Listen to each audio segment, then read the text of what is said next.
Even he doesn't know I know. It's all been tricky. I'm sorry. I reached out a hand to him. I would have told you if I could. He didn't answer. He looked crushed, as if I had done something terrible. There was a faint frown on his face, and he swallowed twice, hard. Pat. No. I just need to run now, Lou. By myself. He ran a hand across his hair. Okay. I swallowed. Okay. He looked for a moment as if he had forgotten why we were even out there. Then he struck off again, and I watched him disappear on the road ahead of me, his head facing resolutely ahead, his legs eating up the road beneath him.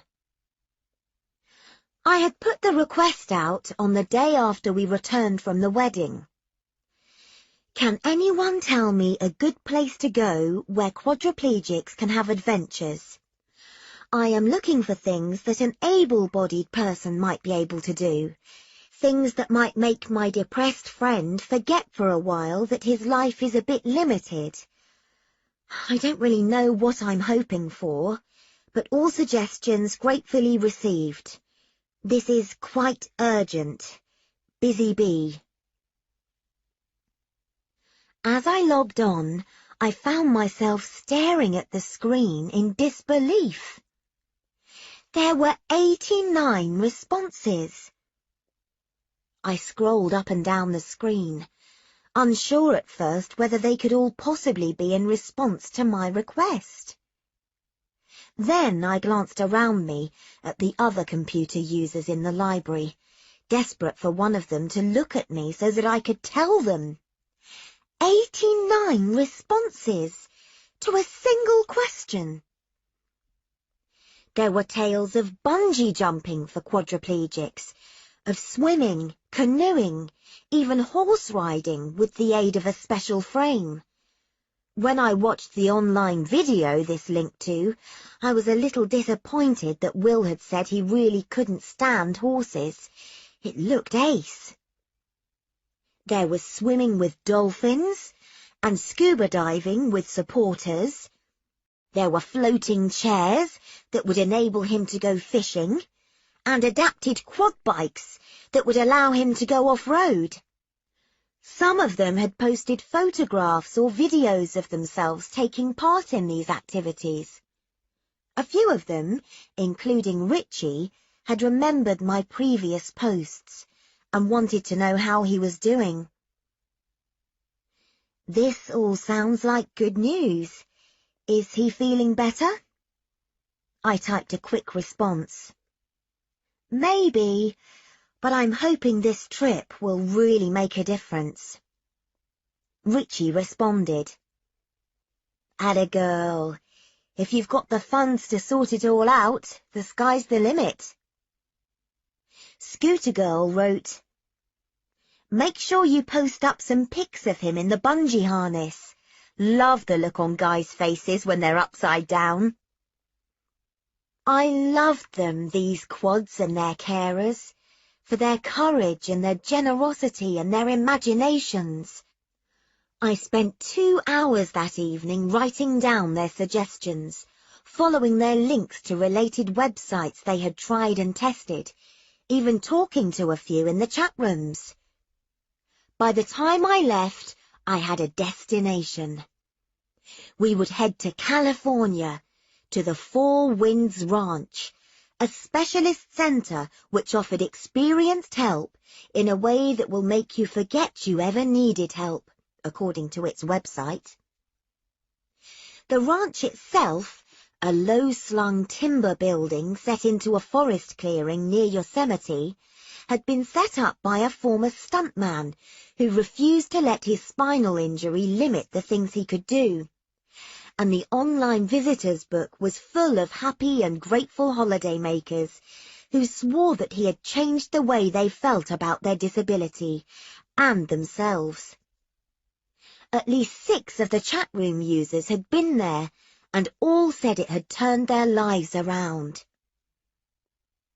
It was wheelchair-friendly, but with all the facilities you would expect from a luxury hotel. There were outside sunken baths with discreet hoists and specialist masseurs. There was trained medical help on site, and a cinema with spaces for wheelchairs beside the normal seats. There was an accessible outdoor hot tub where you could sit and stare up at the stars. We would spend a week there and then a few days on the coast at a hotel complex where Will could swim and get a good look at the rugged coastline. Best of all, I had found a climax to the holiday that Will would never forget. A skydive, with the help of parachute instructors who were trained in helping quads jump. They had special equipment that would strap Will to them. Apparently, the most important thing was securing their legs so that their knees didn't fly up and bash them in the face. I would show him the hotel brochure, but I wasn't going to tell him about this. I was just going to turn up there with him and then watch him do it. For those few precious minutes, Will would be weightless and free. He would escape the dreaded chair. He would escape gravity. I printed out all the information and kept that one sheet at the top.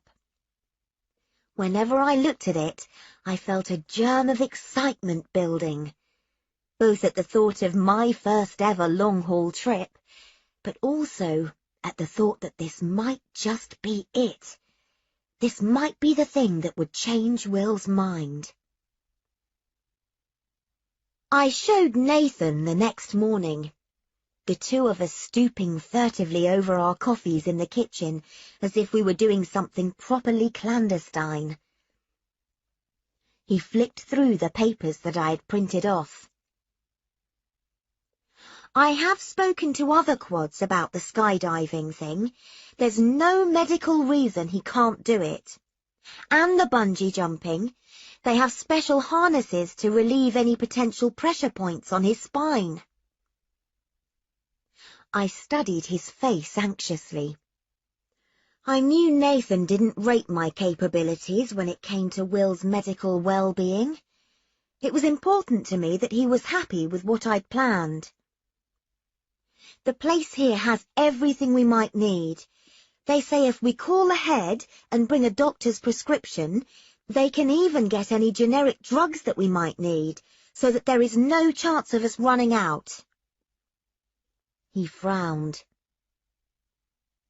Looks good, he said finally. You did a great job. You think he'll like it? He shrugged. I haven't got a clue, but... He handed me the papers. You've surprised us so far, Lou. His smile was a sly thing, breaking in from the side of his face. No reason you couldn't do it again. I showed Mrs. Traynor before I left for the evening. She had just pulled into the drive in her car, and I hesitated, out of sight of Will's window, before I approached her. I know this is expensive, I said, but I think it looks amazing. I really think Will could have the time of his life, if you know what I mean. She glanced through it all in silence, and then studied the figures that I had compiled. I'll pay for myself if you like, for my board and lodgings. I don't want anyone thinking... It's fine, she said, cutting me off. Do what you have to do. If you think you can get him to go, then just book it. I understood what she was saying. There was no time for anything else. Do you think you can persuade him? She said. Well, if I make out that it's... I swallowed. Partly for my benefit. He thinks I've never done enough with my life.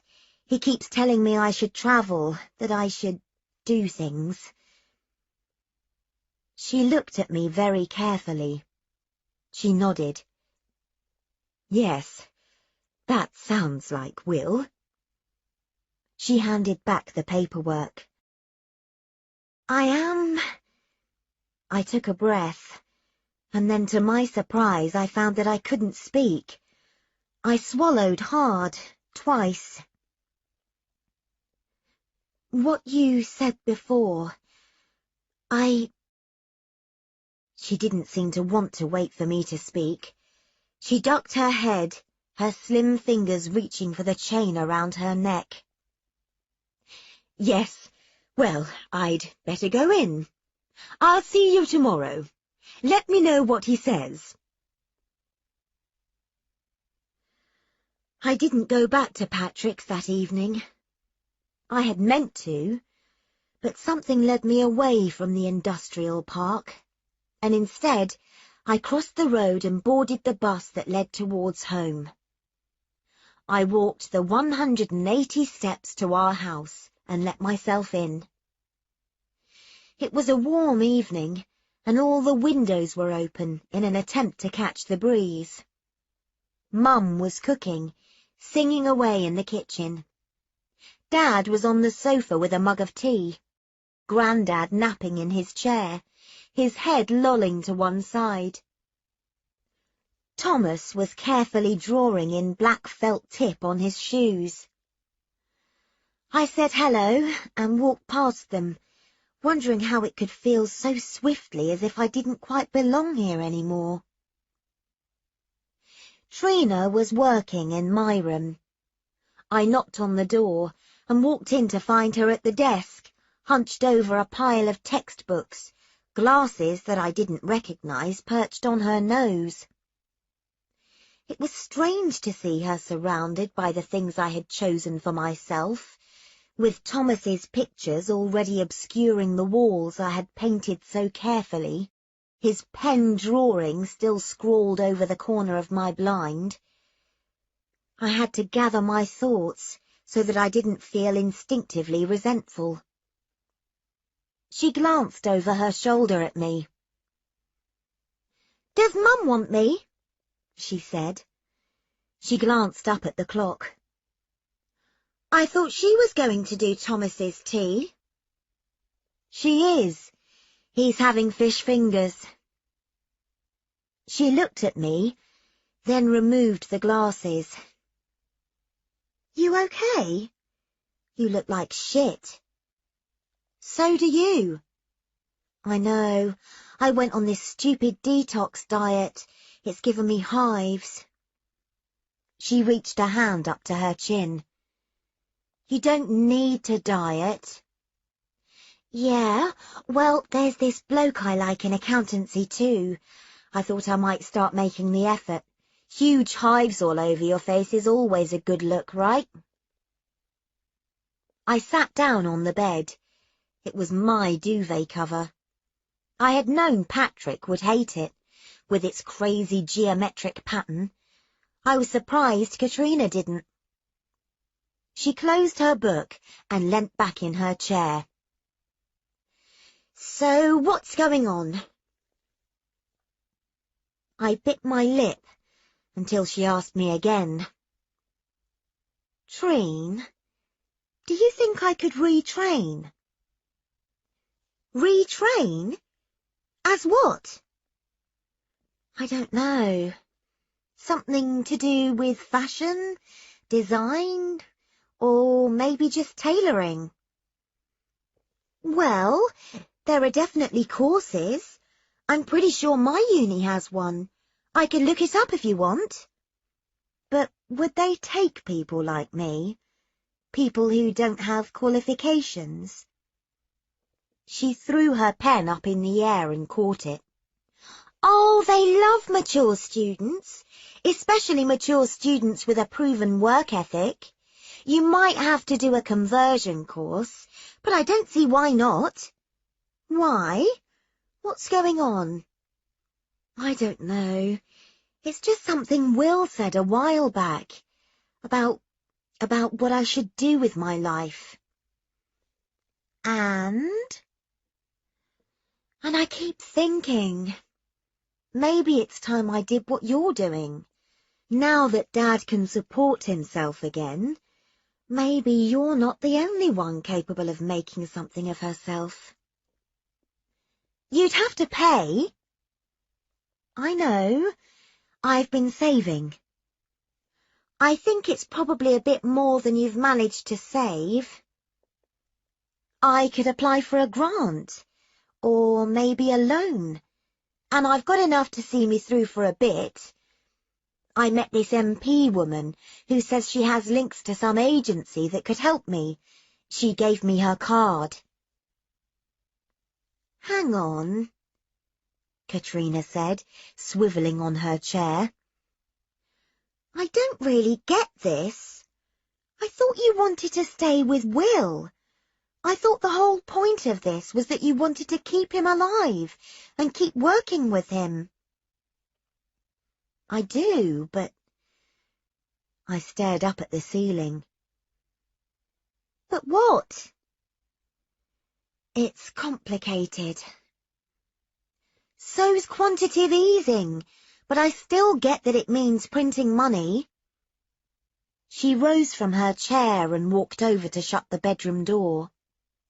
She lowered her voice so that nobody outside could possibly hear. You think you're going to lose? You think he's going to... No, I said hurriedly. Well, I hope not. I've got plans, big plans. I'll show you in a bit. But...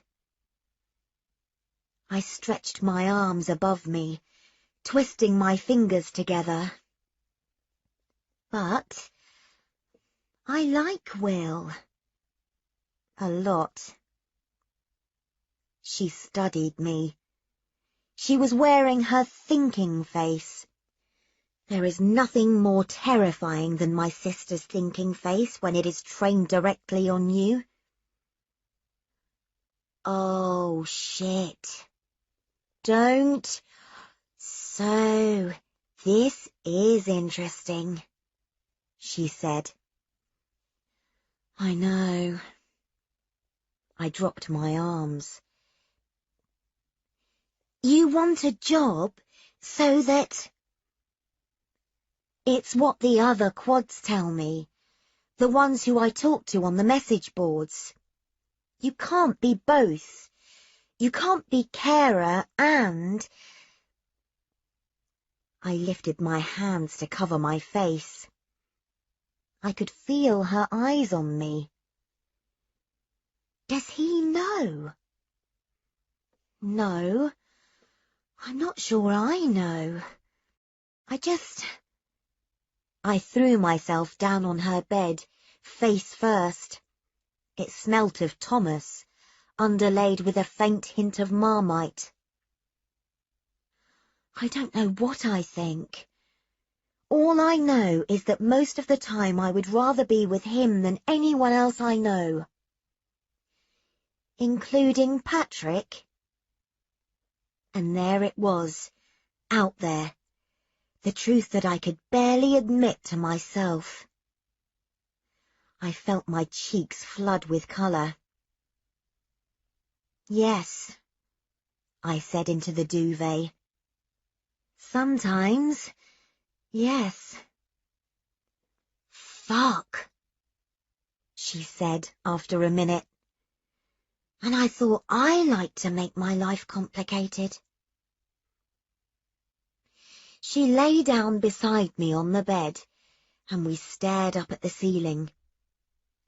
Downstairs we could hear Grandad whistling tunelessly, accompanied by the whine and clunk of Thomas driving some remote-controlled vehicle backwards and forwards into a piece of skirting.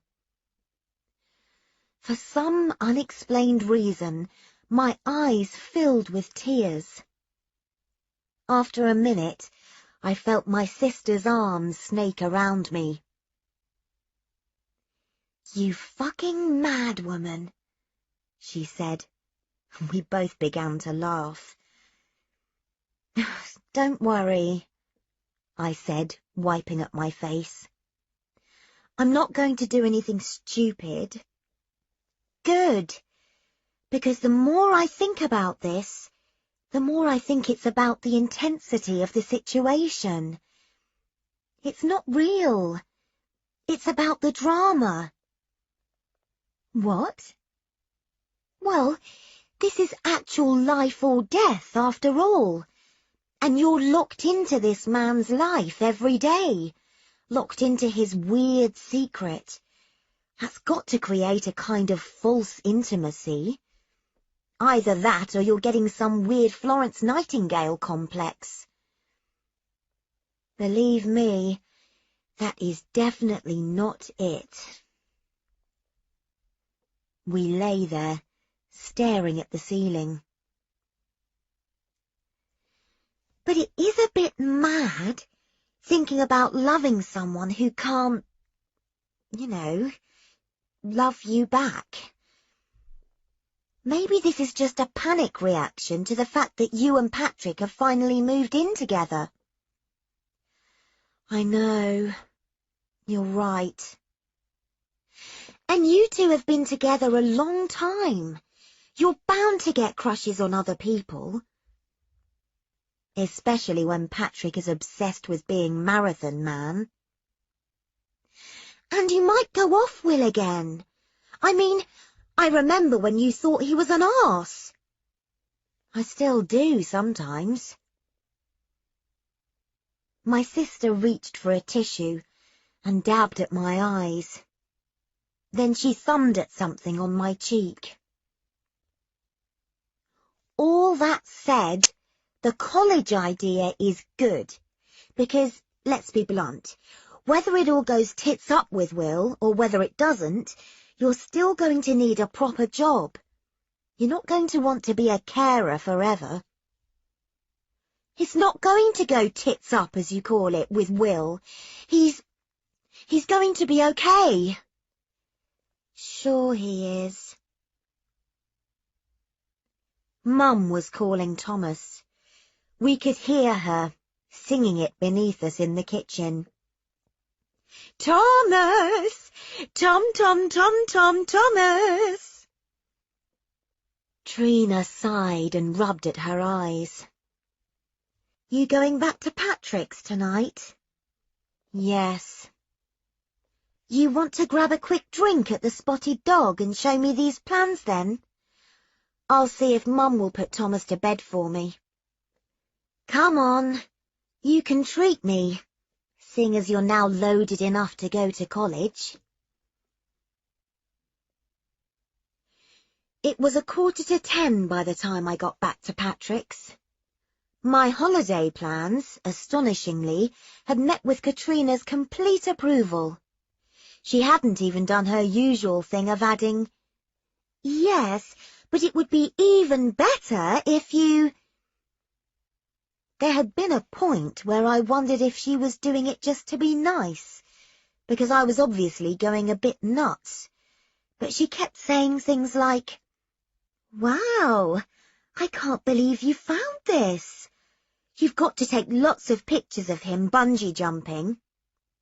And, "Imagine his face when you tell him about the skydiving. It's going to be brilliant." Anyone watching us at the pub might have thought that we were two friends who actually really quite liked each other. Still mulling this over, I let myself in quietly. The flat was dark from outside, and I wondered if Patrick was having an early night as part of his intensive training. I dropped my bag on the floor in the hall and pushed at the living room door, thinking as I did so that it was nice of him to have left a light on for me. And then I saw him. He was sitting at a table laid with 2 places, a candle flickering between them. As I closed the door behind me, he stood up. The candle was burnt halfway down to the base. "I'm sorry," he said. I stared at him. "I was an idiot earlier. You're right. This job of yours is only for 6 months, and I have been behaving like a child. I should be proud that you're doing something so worthwhile and taking it all so seriously. I was just a bit thrown, so I'm sorry, really." He held out a hand. I took it. "It's good that you're trying to help him. It's admirable." "Thank you." I squeezed his hand. When he spoke again, it was after a short breath, as if he had successfully managed some pre-rehearsed speech. "I've made supper. I'm afraid it's salad again." He reached past me into the fridge and pulled out 2 plates. "I promise we'll go somewhere for a blowout meal once the Viking is over. Or maybe once I'm on to carb loading. He blew out his cheeks. "I guess I haven't been able to think about much else lately. I guess that's been part of the problem. And you're right. There's no reason you should follow me about. It's my thing. You have every right to work instead." "Patrick," I said. "I don't want to argue with you, Lou. Forgive me?" His eyes were anxious, and he smelt of cologne. Those 2 facts descended upon me slowly like a weight. "Sit down, anyway," he said. "Let's eat, and then, I don't know, enjoy ourselves. Talk about something else. Not running." He forced a laugh. I sat down and looked at the table. Then I smiled. "This is really nice," I said. Patrick really could do 101 things with turkey breast. We ate the green salad, the pasta salad, and seafood salad, and an exotic fruit salad that he had prepared for pudding, and I drank wine, while he stuck to mineral water. It took us a while, but we did begin to relax. There in front of me was a Patrick I hadn't seen for some time. He was funny, attentive. He policed himself rigidly so that he didn't say anything about running or marathons, and laughed whenever he caught the conversation veering in that direction. I felt his feet meet mine under the table, and our legs entwine, and slowly I felt something that had felt tight and uncomfortable begin to ease in my chest. My sister was right. My life had become strange and disconnected from everyone I knew. Will's plight and his secrets had swamped me. I had to make sure that I didn't lose sight of the rest of me. I began to feel guilty about the conversation I had had earlier with my sister. Patrick wouldn't let me get up, not even to help him clear the dishes. At 11:15, he rose and moved the plates and bowls to the kitchenette and began to load the dishwasher. I sat listening to him as he talked to me through the little doorway. I was rubbing at the point where my neck met my shoulder, trying to release some of the knots that seemed to be firmly embedded there. I closed my eyes, trying to relax into it, so that it was a few minutes before I realized the conversation had stopped. I opened my eyes. Patrick was standing in the doorway, holding my holiday folder. He held up several pieces of paper. "What's all this?" "It's the trip. The one I told you about." I watched him flick through the paperwork I had shown my sister, taking in the itinerary, the pictures, the Californian beach. "I thought—" His voice, when it emerged, sounded strangely strangled. "I thought you were talking about Lourdes." "What?" "Or, I dunno, Stoke Mandeville or somewhere. I thought, when you said you couldn't come because you had to help him, it was actual work, physio or face healing or something. This looks like—" He shook his head disbelievingly. "This looks like the holiday of a lifetime." "Well, it kind of is. But not for me. For him." Patrick grimaced. "No," he said, shaking his head. "You wouldn't enjoy this at all. Hot tubs under the stars, swimming with dolphins. Oh, look, 5-star luxury and 24-hour room service." He looked up at me. "This isn't a work trip. This is a bloody honeymoon." "That's not fair." "But this is? You really expect me to just sit here while you swan off with another man on a holiday like this?" "His carer is coming too." Oh yes, Nathan. That makes it all right then." "Patrick, come on. It's complicated." "So explain it to me." He thrust the papers towards me. "Explain this to me, Lou. Explain it in a way that I can possibly understand." "It matters to me that Will wants to live, that he sees good things in his future." "And those good things would include you?" "That's not fair. Look, have I ever asked you to stop doing the job you love?" "My job doesn't involve hot tubs with strange men." "Well, I don't mind if it does. You can have hot tubs with strange men, as often as you like. There." I tried to smile, hoping he would too. But he wasn't having any of it. "How would you feel, Lou?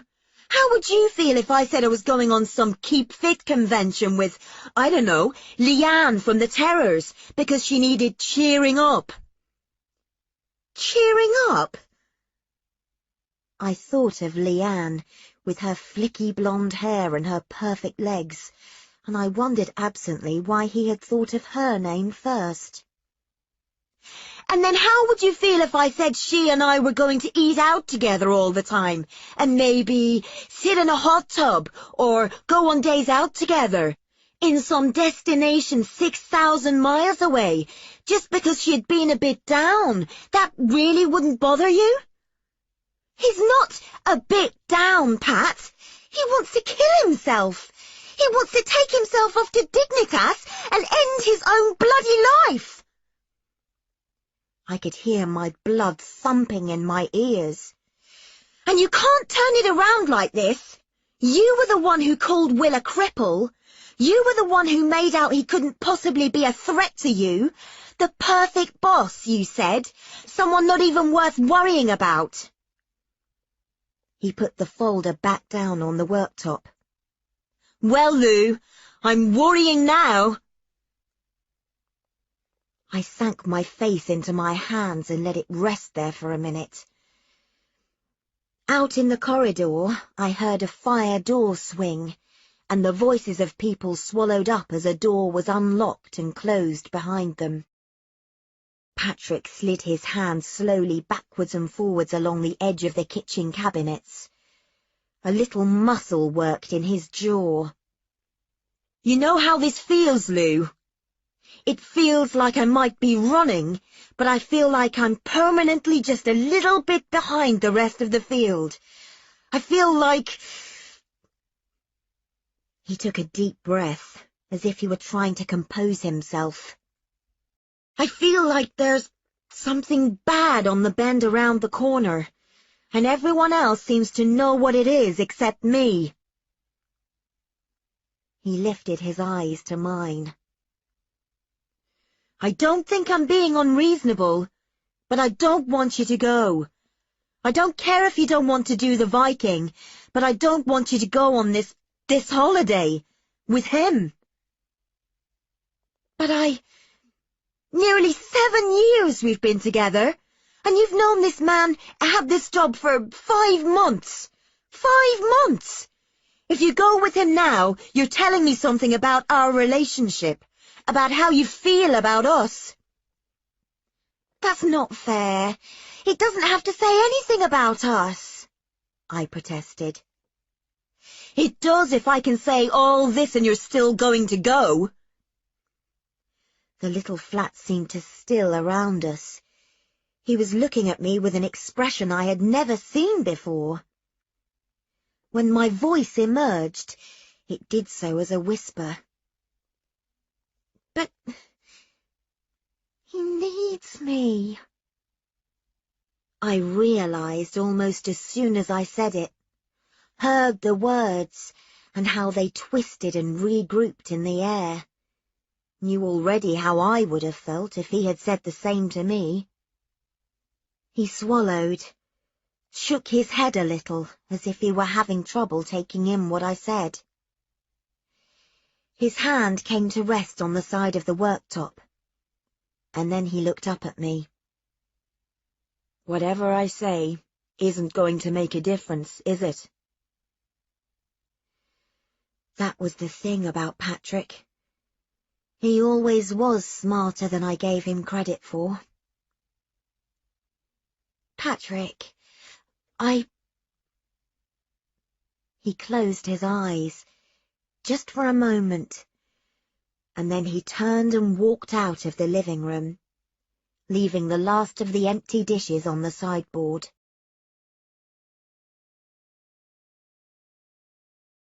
Chapter 21. Stephen. The girl moved in at the weekend. Will didn't say anything to Camilla or me, but I walked into the annex on Saturday morning still in my pyjamas to see if Will needed any help, as Nathan was delayed, and there she was, walking up the hallway with a bowl full of cereal in one hand and the newspaper in the other. She blushed when she saw me. I don't know why. I was wearing my dressing gown, all perfectly decent. I remember thinking afterwards that there had been a time when it had been perfectly normal to find pretty young things creeping out of Will's bedroom in the morning. "Just bringing Will his post," I said, waving it. "He's not up yet. Do you want me to give him a shout?" Her hand went to her chest, shielding herself with the newspaper. She was wearing a Minnie Mouse T-shirt and the kind of embroidered trousers you used to see Chinese women wearing in Hong Kong.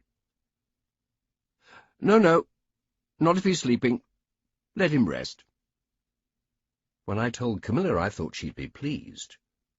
She'd been so wretchedly cross about the girl moving in with her boyfriend, after all.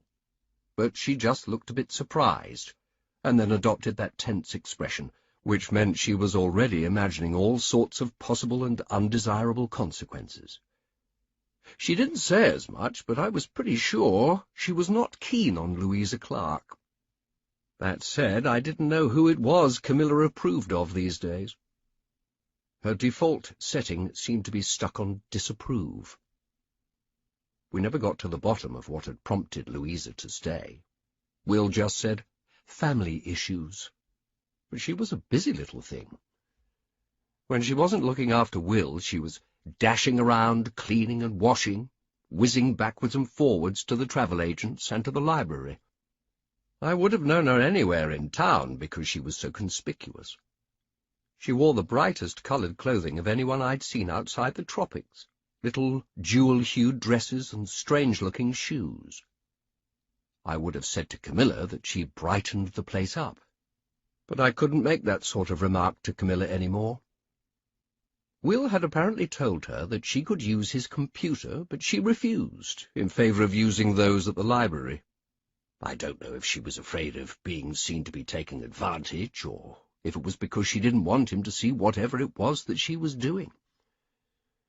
Whichever it was, Will seemed a little happier when she was around. A couple of times I heard their conversations filtering through my open window, and I'm sure I heard Will laugh.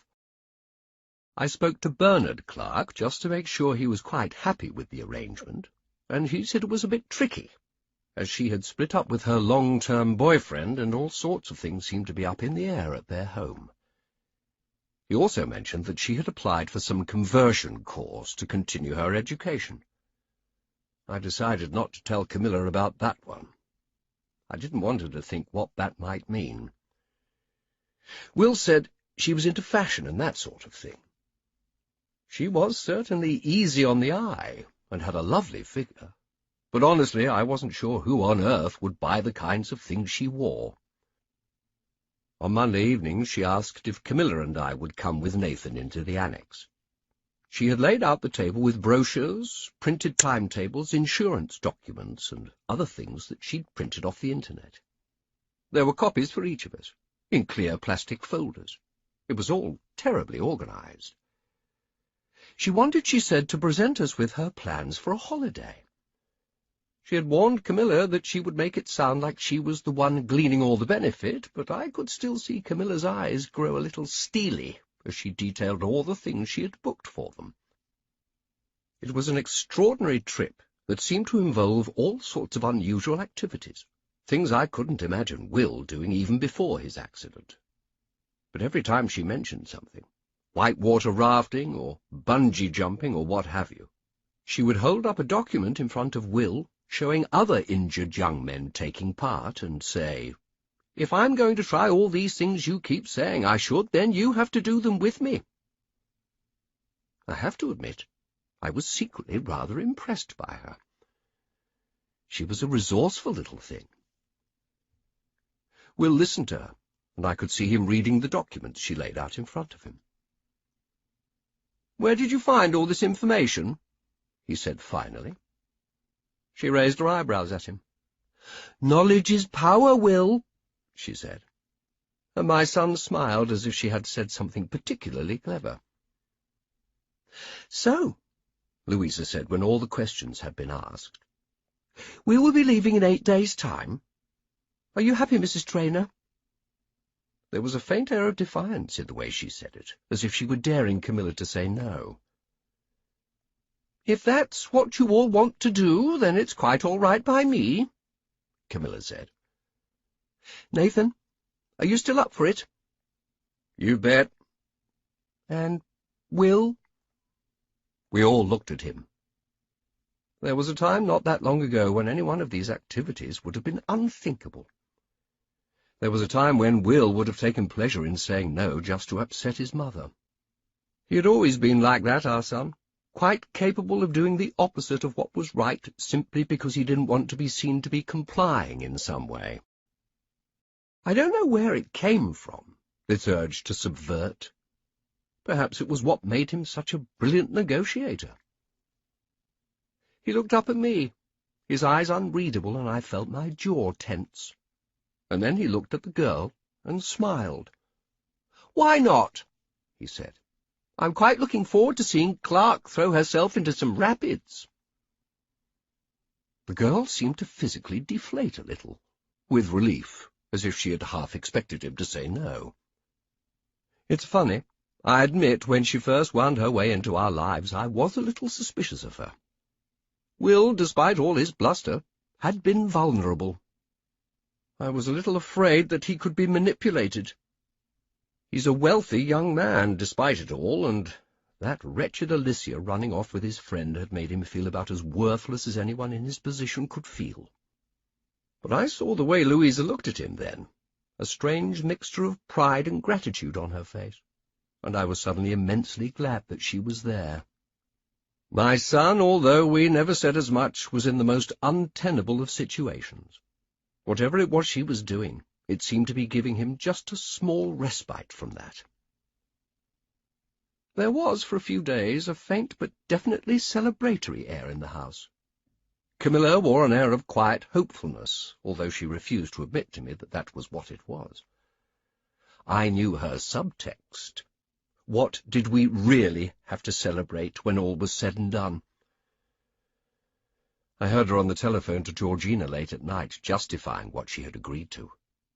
Her mother's daughter, Georgina, was already looking for any way in which Louisa might have used Will's situation to advantage herself.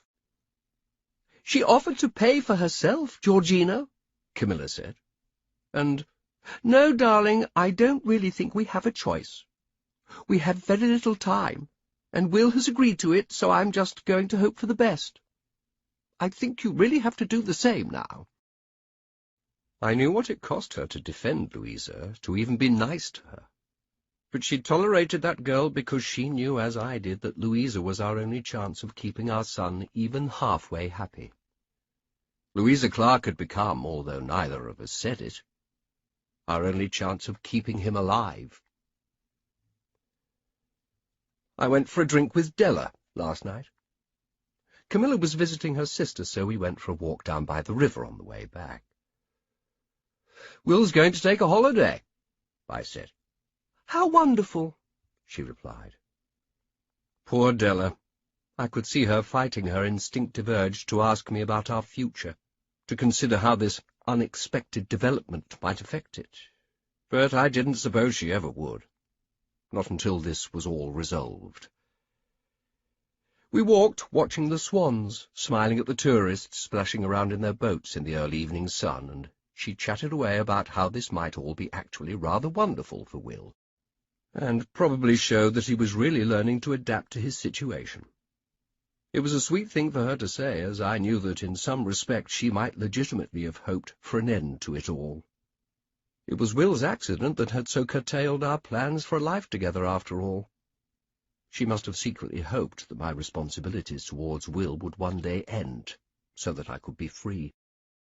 And I walked along beside her, feeling her hand resting in the crook of my arm, listening to her sing-song voice. I couldn't tell her the truth that just a handful of us knew, that if the girl failed with her ranches and her bungee jumping and hot tubs and what have you, she would paradoxically be setting me free.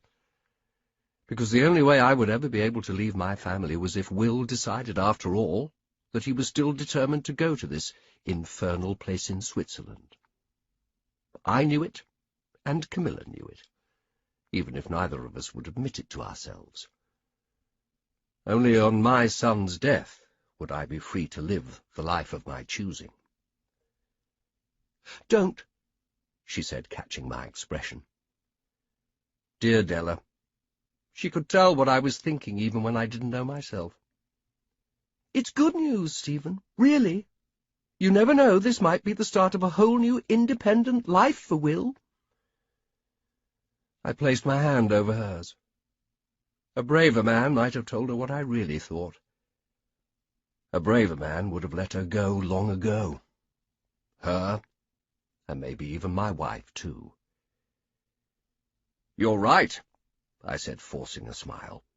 "Let's hope he comes back full of tales of bungee ropes or whatever horror it is the young people like to inflict upon each other." She nudged me. "He might make you put one up in the castle." "White water rafting in the moat?" I said. "I shall file it away as a possible attraction for next summer's season."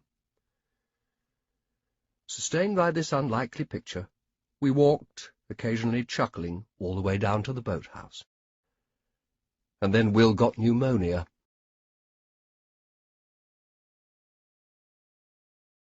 Chapter 22.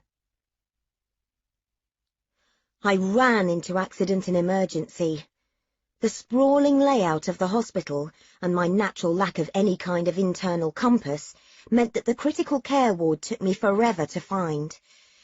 I had to ask 3 times before someone pointed me in the right direction. I finally swung open the doors towards C12, breathless and gasping, and there, in the corridor, was Nathan, sitting reading a newspaper. He looked up as I approached him. "How is he?" "On oxygen. Stable." "I don't understand. He was fine on Friday night. He had a bit of a cough Saturday morning, but this? What happened?" My heart was racing. I sat down for a moment, trying to catch my breath. I had been running pretty much since I received Nathan's text message an hour previously. He sat up and folded his newspaper. "It's not the first time, Lou. He gets a bit of bacteria in his lungs. His cough mechanism doesn't work like it should. He goes down pretty fast. I tried to do some clearing techniques on him Saturday afternoon, but he was in too much pain. He got a fever out of nowhere, then he got a stabbing pain in his chest. We had to call an ambulance Saturday night." "Shit," I said, bending over. "Shit, shit, shit. Can I go in?" "He's pretty groggy. Not sure you'll get much out of him. And Mrs. T is with him." I left my bag with Nathan, cleaned my hands with antibacterial lotion, then pushed at the door and entered. Will was in the middle of the hospital bed, his body covered with a blue blanket, wired up to a drip and surrounded by various intermittently bleeping machines. His face was partially obscured by an oxygen mask, and his eyes were closed. His skin looked grey, tinged with a blue whiteness, which made something in me constrict. Mrs. Traynor sat next to him, one hand resting on his covered arm. She was staring unseeing at the wall opposite. "Mrs. Traynor?" I said. She glanced up with a start. "Oh, Louisa. How is he doing?" I wanted to go and take Will's other hand, but I didn't feel like I could sit down. I hovered there by the door. There was an expression of such dejection on her face that even to be in the room felt like intruding. "A bit better. They have him on some very strong antibiotics." "Is there anything I can do?" "I don't think so, no. We just have to wait. The consultant will be making his rounds in an hour or so. He'll be able to give us some more information, hopefully." The world seemed to have stopped. I stood there a little longer, letting the steady beep of the machines burn a rhythm into my consciousness. "Would you like me to take over for a while, so you can have a break?" "No, I think I'll stay, actually." A bit of me was hoping that Will would hear my voice. A bit of me was hoping his eyes would open above that clear plastic mask and he would mutter, "Clark, come and sit down for God's sake. You're making the place look untidy." But he just lay there. I wiped at my face with a hand. Would you like me to get you a drink?" Mrs. Traynor looked up. "What time is it?" 10:15. "Is it really?" She shook her head, as if she found that hard to believe. "Thank you, Louisa. That would be very kind. I seem to have been here rather a long time." I had been off on Friday, in part because the trainers insisted I was owed a day off, but mostly because there was no way I could get a passport other than heading to London on the train and queuing up at Petit France. I had popped by their house on Friday night on my return to show Will my spoils and to make sure his own passport was still valid. I thought he had been a little quiet, but there had been nothing particularly unusual in that. Some days he was in more discomfort than others. I had assumed it was one of those days. If I'm honest, my mind was so full of our travel plans that I didn't have a lot of room to think about anything else. I spent Saturday morning picking up my belongings from Patrick's house with Dad, and then I went shopping in the high street with Mum in the afternoon to pick up a swimsuit and some holiday necessities, and I stayed over at my parents' house Saturday and Sunday nights. It was a tight squeeze, with Trina and Thomas there as well. On Monday morning I got up at 7, ready to be at the trainer's by 8 a.m. I arrived there to find the whole place closed up, the front and back doors locked. There was no note. I stood under the front porch and rang Nathan's phone 3 times without an answer. Mrs. Trainer's phone was set to voicemail. Finally, as I sat on the steps for 45 minutes, Nathan's text arrived. "We are at County Hospital. Will has pneumonia. Ward C12. Nathan left, and I sat outside Will's room for a further hour. I flicked through the magazines that somebody had apparently left on the table in 1982, and then pulled a paperback from my bag and tried to read that, but it was impossible to concentrate. The consultant came round, but I didn't feel that I could follow him in while Will's mother was in there. When he emerged 15 minutes later, Mrs. Trainer came out behind him. I'm not sure if she told me simply because she had to talk to somebody, and I was the only person available, but she said in a voice thick with relief that the consultant was fairly confident that they had got the infection under control. It had been a particularly virulent bacterial strain. It was lucky that Will had gone to hospital when he had. Her awe hung in the silence between us. "So, what do we do now?" I said. She shrugged. "We wait." "Would you like me to get you some lunch? Or perhaps I could sit with Will while you go and get some?" Just occasionally, something like understanding passed between me and Mrs. Trainer. Her face softened briefly, and without that customary rigid expression, I could see suddenly how desperately tired she looked. I think she had aged 10 years in the time that I had been with them. "Thank you, Louisa," she said. "I would very much like to nip home and change my clothes, if you wouldn't mind staying with him. I don't really want Will to be left alone right now." After she'd gone, I went in, closing the door behind me, and sat down beside him.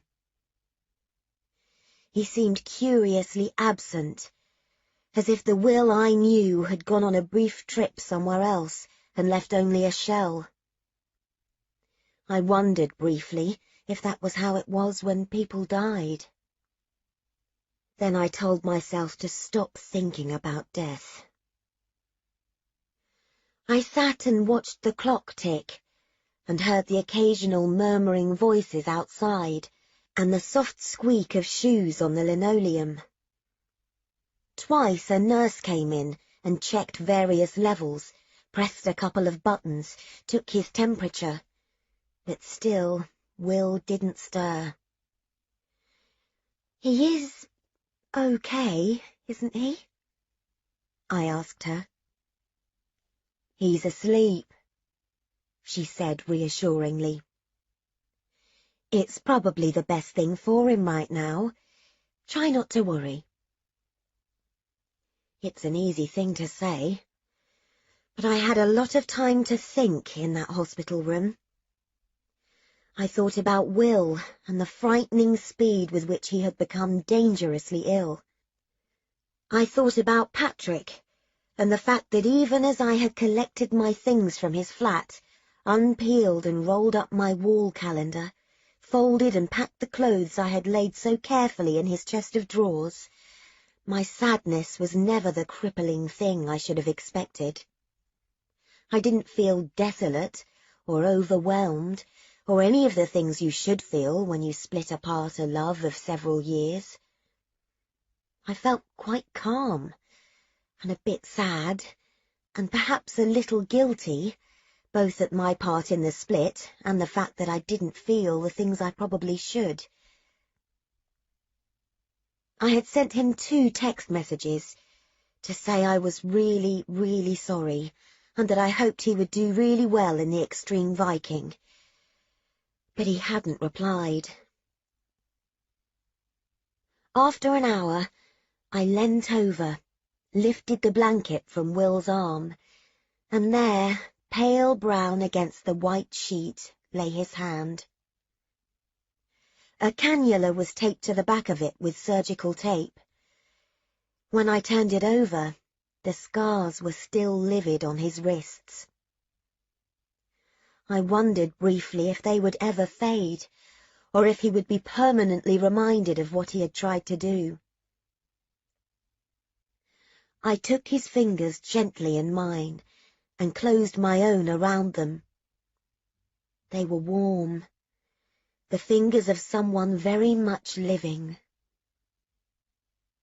I was so oddly reassured by how they felt in my own that I kept them there, gazing at them, at the calluses that told of a life not entirely lived behind a desk, at the pink seashell nails that would always have to be trimmed by somebody else. Will's were good man's hands, attractive and even, with squared-off fingers. It was hard to look at them and believe that they held no strength, that they would never again pick something up from a table, stroke an arm or make a fist. I traced his knuckles with my finger. Some small part of me wondered whether I should be embarrassed if Will opened his eyes at this point, but I couldn't feel it.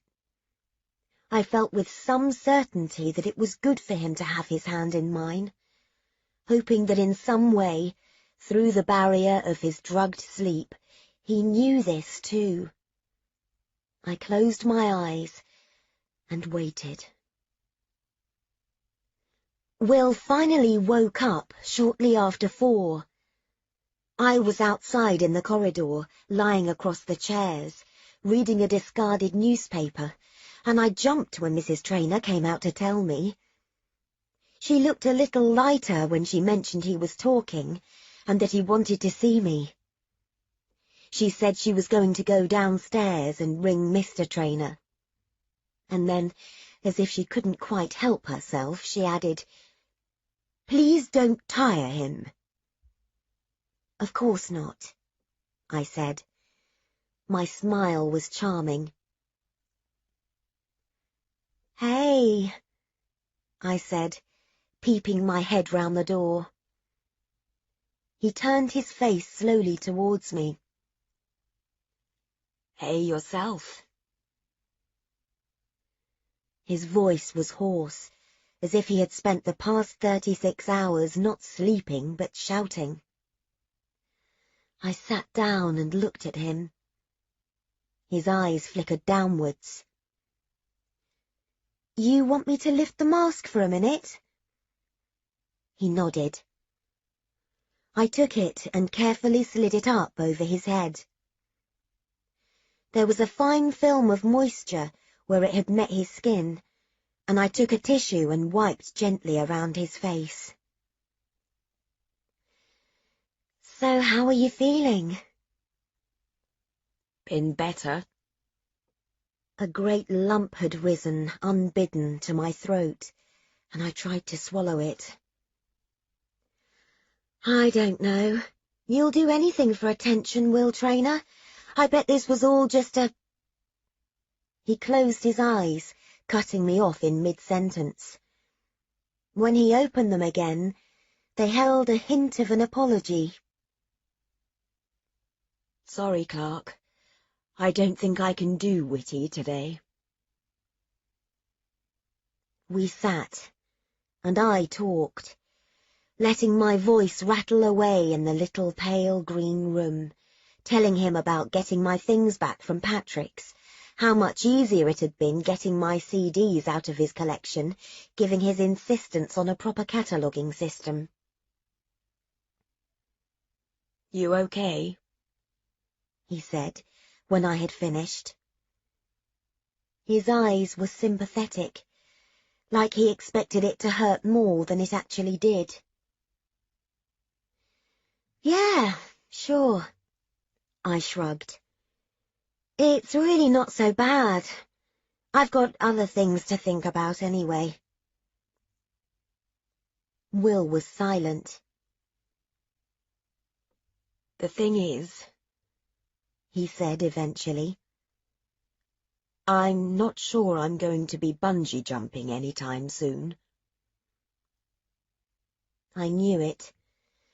I had half expected this ever since I had first received Nathan's text, but hearing the words fall from his mouth felt like a blow.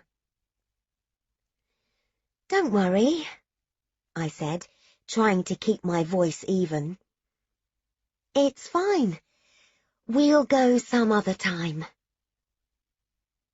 I'm sorry. I know you were really looking forward to it. I placed a hand on his forehead and smoothed his hair back.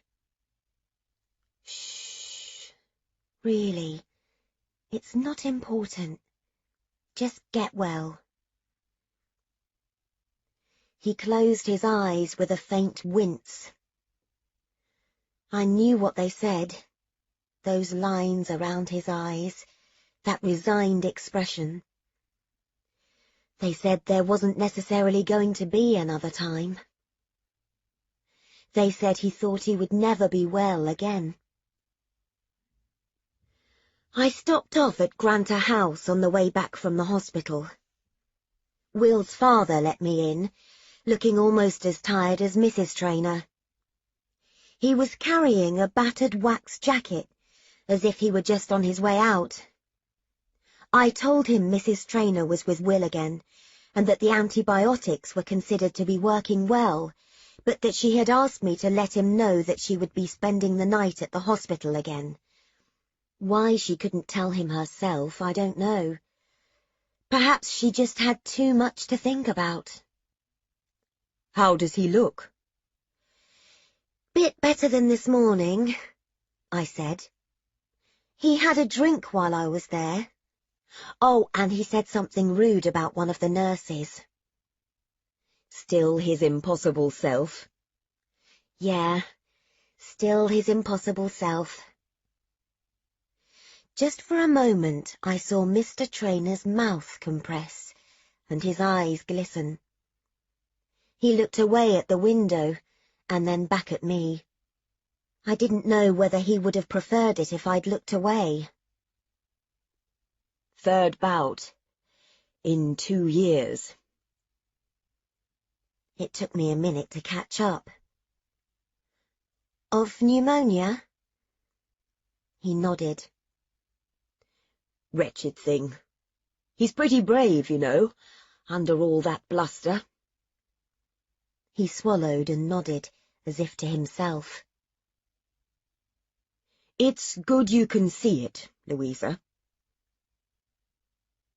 I didn't know what to do. I reached out a hand and touched his arm. I do see it. He gave me a faint nod, then took his Panama hat from the coat hooks in the hall. Muttering something that might have been a thank you or a goodbye, Mr. Traynor moved past me and out of the front door. The annex felt oddly silent without Will in it. I realized how much I had become used to the distant sound of his motorized chair moving backwards and forwards, his murmured conversations with Nathan in the next room, the low hum of the radio.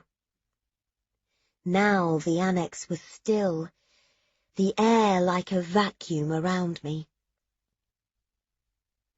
I packed an overnight bag of all the things he might want the next day, including clean clothes, his toothbrush, hairbrush, and medication, plus earphones in case he was well enough to listen to music. As I did so, I had to fight a peculiar and rising feeling of panic. A subversive little voice kept rising up inside me, saying, "This is how it would feel if he were dead." To drown it out, I turned on the radio, trying to bring the annex back to life. I did some cleaning, made Will's bed with fresh sheets, and picked some flowers from the garden, which I put in the living room. And then, when I had got everything ready, I glanced over and saw the holiday folder on the table.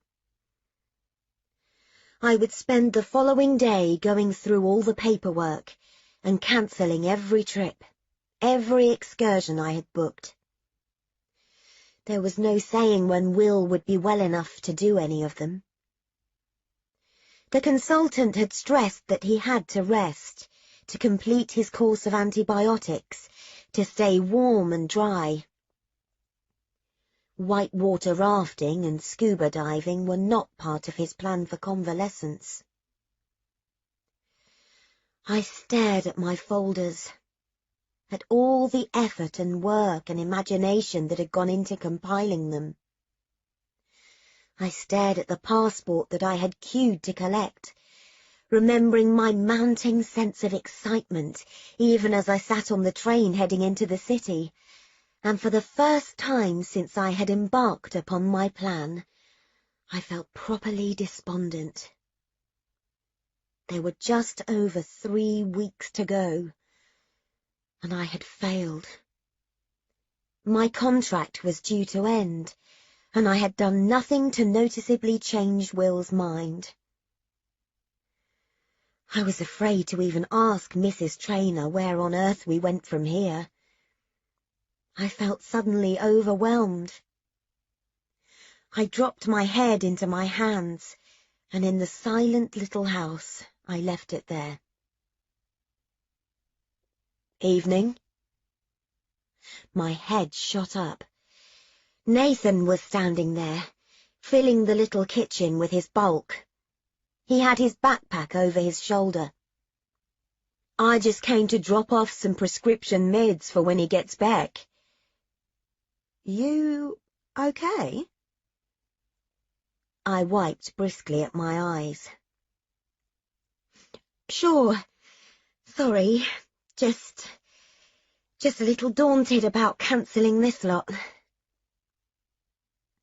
Nathan swung his backpack off his shoulder and sat down opposite me. "It's a pisser, that's for sure." He picked up the folder and began flicking through. "You want a hand tomorrow? They don't want me at the hospital, so I could stop by for an hour in the morning, help you put in the calls." "That's kind of you, but no, I'll be fine. Probably simpler if I do it all." Nathan made tea, and we sat opposite each other and drank it. I think it was the first time Nathan and I had really talked to each other, at least without Will between us. He told me about a previous client of his, C3-4 quadriplegic with a ventilator, who had been ill at least once a month for the whole time he worked there. He told me about Will's previous bouts of pneumonia, the first of which had nearly killed him, and from which it had taken him weeks to recover. "He gets this look in his eye," he said, "when he's really sick. It's pretty scary. Like he just retreats. Like he's almost not even there." I know. I hate that look. He began, and then abruptly his eyes slid away from me and he closed his mouth. We sat holding our mugs. From the corner of my eye I studied Nathan, looking at his friendly open face that seemed briefly to have closed off. And I realized I was about to ask a question to which I already knew the answer. You know, don't you? Know what? About what he wants to do. The silence in the room was sudden and intense. Nathan looked at me carefully, as if weighing up how to reply. I know, I said. I'm not meant to, but I do. That's what the holiday was meant to be about. That's what the outings were all about. Me trying to change his mind. Nathan put his mug on the table. I did wonder, he said. You seemed to be on a mission. I was. Am. He shook his head. Whether to say I shouldn't give up or to tell me that nothing could be done, I wasn't sure. What are we going to do, Nathan? It took him a moment or two before he spoke again. You know what, Lou? I really like Will. I don't mind telling you, I love the guy. I've been with him 2 years now. I've seen him at his worst, and I've seen him on his good days. And all I can say to you is I wouldn't be in his shoes for all the money in the world. He took a swig of his tea. There have been times when I've stayed over and he's woken up screaming because in his dreams he's still walking and skiing and doing stuff. And just for those few minutes, when his defences are right down and it's all a bit raw, he literally can't bear the thought of never doing it again. He can't bear it. I've sat there with him and there is nothing I can say to the guy, nothing that is going to make it any better. He's been dealt the shittiest hand of cards you can imagine. And you know what? I looked at him last night, and I thought about his life and what it's likely to become. And although there is nothing I'd like more in the world than for the big guy to be happy, I can't judge him for what he wants to do. It's his choice. It should be his choice. My breath had started to catch in my throat. But that was before. You've all admitted that it was before I came. He's different now. He's different with me, right? Sure, but if we don't have faith that he can feel better, even get better, then how is he supposed to keep the faith that good things might happen? Nathan put his mug on the table. He looked straight into my eyes. Lou, he's not going to get better. You don't know that. I do. Unless there is some massive breakthrough in stem cell research, Will is looking at another decade in that chair, minimum. He knows it, even if his folks don't want to admit it. And this is half the trouble. She wants to keep him alive at any cost. Mr. T thinks there is a point where we have to let him decide. Of course he gets to decide, Nathan, but he has to see what his actual choices are. He's a bright guy. He knows exactly what his choices are. My voice lifted in the little room. No! You're wrong. You tell me he was in the same place before I came. You tell me he hasn't changed his outlook even a little bit just through me being here. I can't see inside his head, Lou. You know I've changed the way he thinks. No, I know that he will do pretty much anything to make you happy. I stared at him. You think he's going through the motions just to keep me happy? I felt furious with Nathan, furious with them all. So if you don't believe any of this can do any good, why were you going to come at all? Why did you even want to come on this trip? Just a nice holiday, was it? No, I want him to live. But I want him to live if he wants to live. If he doesn't, then by forcing him to carry on, you, me, no matter how much we love him, we become just another shitty bunch of people taking away his choices. Nathan's words reverberated into the silence. I wiped a solitary tear from my cheek and tried to make my heart rate return to normal. Nathan, apparently embarrassed by my tears, scratched absently at his neck, and then after a minute silently handed me a piece of kitchen roll. I can't just let it happen, Nathan. He said nothing. I can't. I stared at my passport, sitting on the kitchen table. It was a terrible picture. It looked like someone else entirely.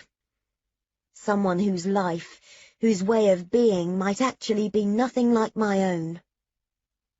I stared at it, thinking. Nathan?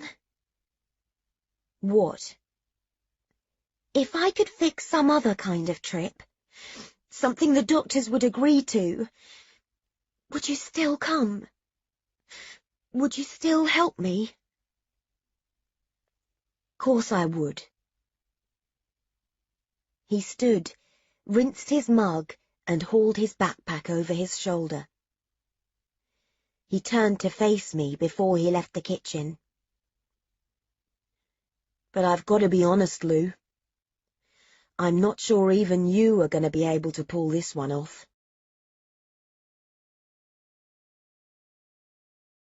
Chapter 23.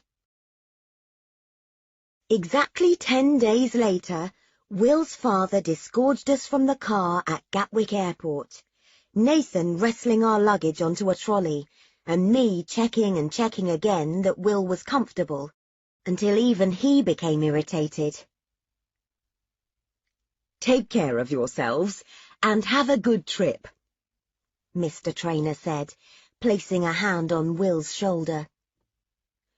"Don't get up to too much mischief." He actually winked at me when he said this. Mrs. Trainer hadn't been able to leave work to come too. I suspected that actually meant she hadn't wanted to spend 2 hours in a car with her husband. Will nodded, but said nothing. He had been disarmingly quiet in the car, gazing out of the window with his impenetrable stare, ignoring Nathan and me as we chatted about traffic and what we already knew we had forgotten. Even as we walked across the concourse, I wasn't sure we were doing the right thing.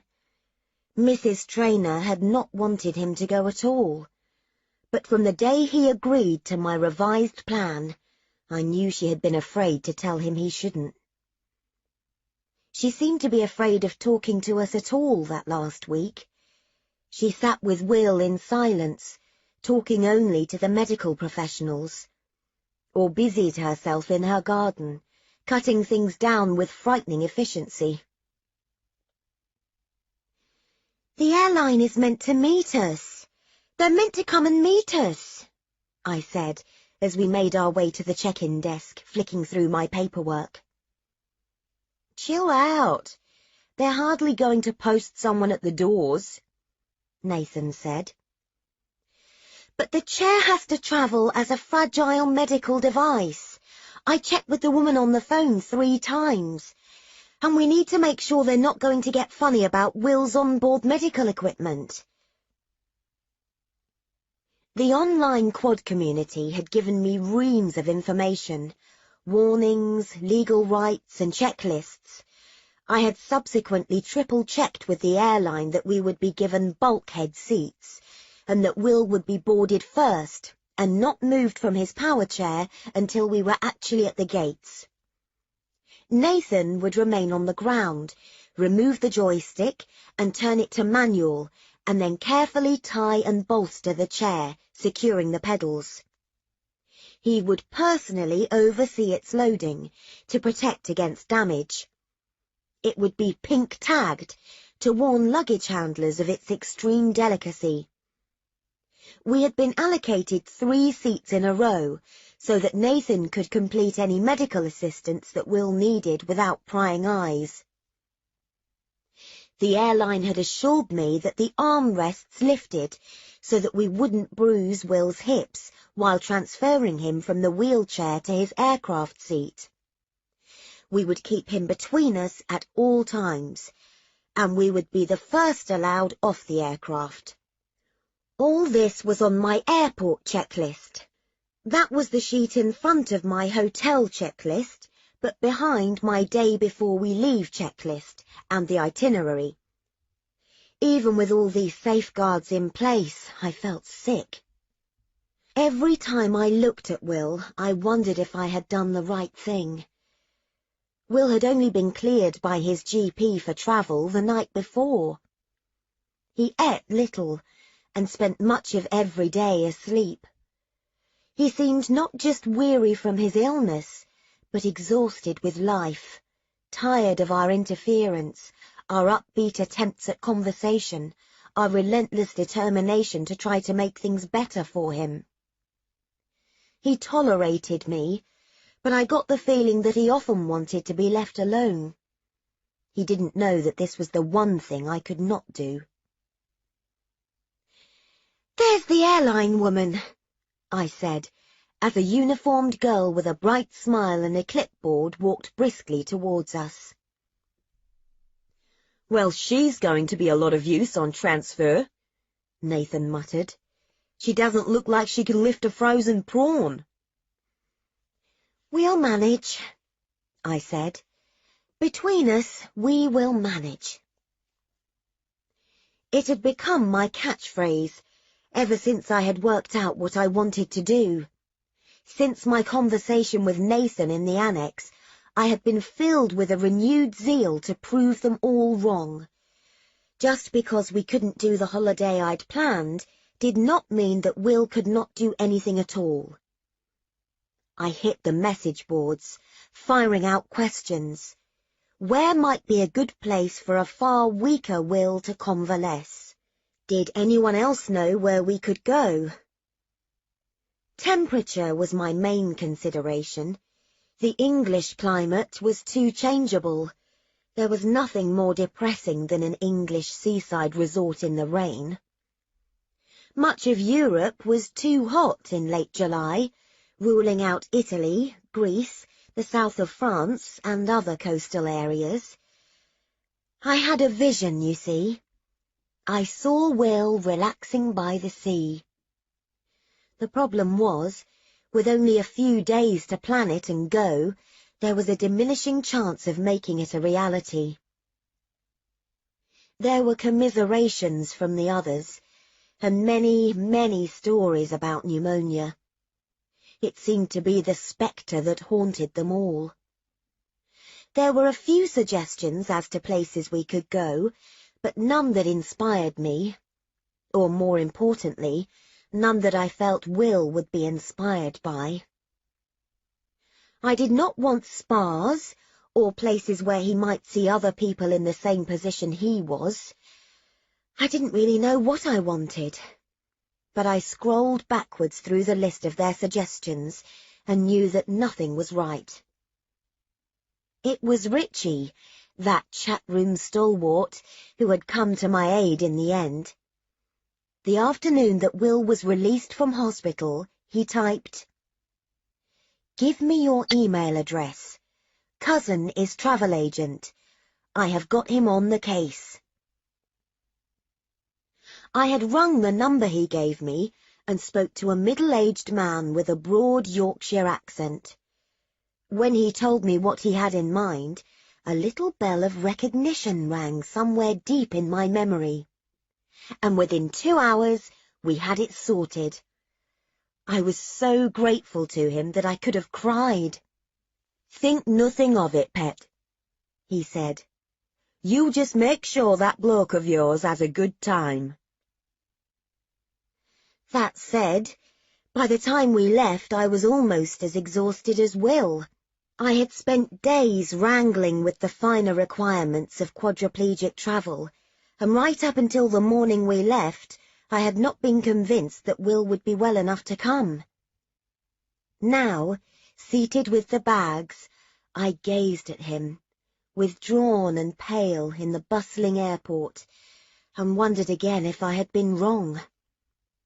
I had a sudden moment of panic. What if he got ill again? What if he hated every minute, as he had with the horse racing? What if I had misread this whole situation, and what Will needed was not an epic journey, but 10 days at home in his own bed? But we didn't have 10 days to spare. This was it. This was my only chance. "They're calling our flight," Nathan said as he strolled back from the duty-free. He looked at me, raised an eyebrow, and I took a breath. "Okay," I replied. "Let's go." The flight itself, despite 12 long hours in the air, was not the ordeal I had feared. Nathan proved himself dexterous at doing Will's routine changes under cover of a blanket. The airline staff were solicitous and discreet, and careful with the chair. Will was, as promised, loaded first, achieved transfer to his seat with no bruising, and then settled in between us. Within an hour of being in the air, I realized that, oddly enough, above the clouds, provided his seat was tilted and he was wedged in enough to be stable, Will was pretty much equal to anyone in the cabin. Stuck in front of a screen, with nowhere to move and nothing to do, there was very little 30,000 feet up that separated him from any of the other passengers. He ate and watched a film, and mostly he slept. Nathan and I smiled cautiously at each other and tried to behave as if this were fine, all good. I gazed out of the window, my thoughts as jumbled as the clouds beneath us, unable yet to think about the fact that this was not just a logistical challenge, but an adventure for me, that I, Lou Clark, was actually headed to the other side of the world. I couldn't see it. I couldn't see anything beyond Will by then. I felt like my sister when she had first given birth to Thomas. "It's like I'm looking through a funnel," she had said, gazing at his newborn form. "The world has just shrunk to me and him." She had texted me when I was in the airport. "You can do this. I'm bloody proud of you. Kiss, kiss, kiss." I called it up now, just to look at it, feeling suddenly emotional, perhaps because of her choice of words, or perhaps because I was tired and afraid and still finding it hard to believe that I had even got us this far. Finally, to block my thoughts, I turned on my little television screen, gazing unseeing at some American comedy series until the skies around us grew dark. And then I woke to find that the air stewardess was standing over us with breakfast, that Will was talking to Nathan about a film they had just watched together, and that astonishingly, and against all the odds, the three of us were less than an hour away from landing in Mauritius. I don't think I believed that any of this could actually happen until we touched down at Sir Siwusaga Ramgoolam International Airport. We emerged groggily through arrivals, still stiff from our time in the air, and I could have wept with relief at the sight of the operator's specially adapted taxi. That first morning, as the driver sped us towards the resort, I registered little of the island. True, the colours seemed brighter than England, the sky more vivid, an azure blue that just disappeared and grew deeper and deeper to infinity. I saw that the island was lush and green, filled with acres of sugarcane crops, the sea visible like a strip of mercury through the volcanic hills. The air was tinged with something smoky and gingery, the sun so high in the sky that I had to squint into the white light. In my exhausted state, it was as if someone had woken me up in the pages of a glossy magazine. But even as my senses wrestled with the unfamiliar, my gaze returned repeatedly to Will, to his pale, weary face, to the way his head seemed oddly slumped on his shoulders. And then we pulled into a palm tree-lined driveway, stopped outside a low-framed building, and the driver was already out and unloading our bags. We declined the offer of iced tea, of a tour around the hotel. We found Will's room, dumped his bags, settled him into his bed, and almost before we had drawn the curtains, he was asleep again. And then there we were. I had done it. I stood outside his room, finally letting out a deep breath, while Nathan gazed out of the window at the white surf on the coral reef beyond. I don't know if it was the journey, or because this was the most beautiful place I had ever been in my life, but I felt suddenly tearful. "It's okay," Nathan said, catching sight of my expression. And then, totally unexpectedly, he walked up to me and enveloped me in a huge bear hug. "Relax, Lou. It's going to be okay. Really. You did good." It was almost 3 days before I started to believe him. Will slept for most of the first 48 hours, and then astonishingly, he began to look better. His skin regained its colour, and he lost the blue shadows around his eyes. His spasms lessened, and he began to eat again, wheeling his way slowly along the endless, extravagant buffet and telling me what he wanted on his plate. I knew he was feeling more like himself when he bullied me into trying things I would never have eaten. Spicy Creole curries and seafood whose name I did not recognize. He swiftly seemed more at home in this place than I did. And no wonder. I had to remind myself that for most of his life this had been Will's domain. This globe, these wide shores, not the little annex in the shadow of the castle. The hotel had, as promised, come up with the special wheelchair with wide wheels, and most mornings Nathan transferred Will into it, and we all three walked down to the beach, me carrying a parasol so that I could protect him if the sun grew too fierce. But it never did. That southern part of the island was renowned for sea breezes, and out of season the resort temperatures rarely rose past the early 20s. We would stop at a small beach near a rocky outcrop, just out of view of the main hotel.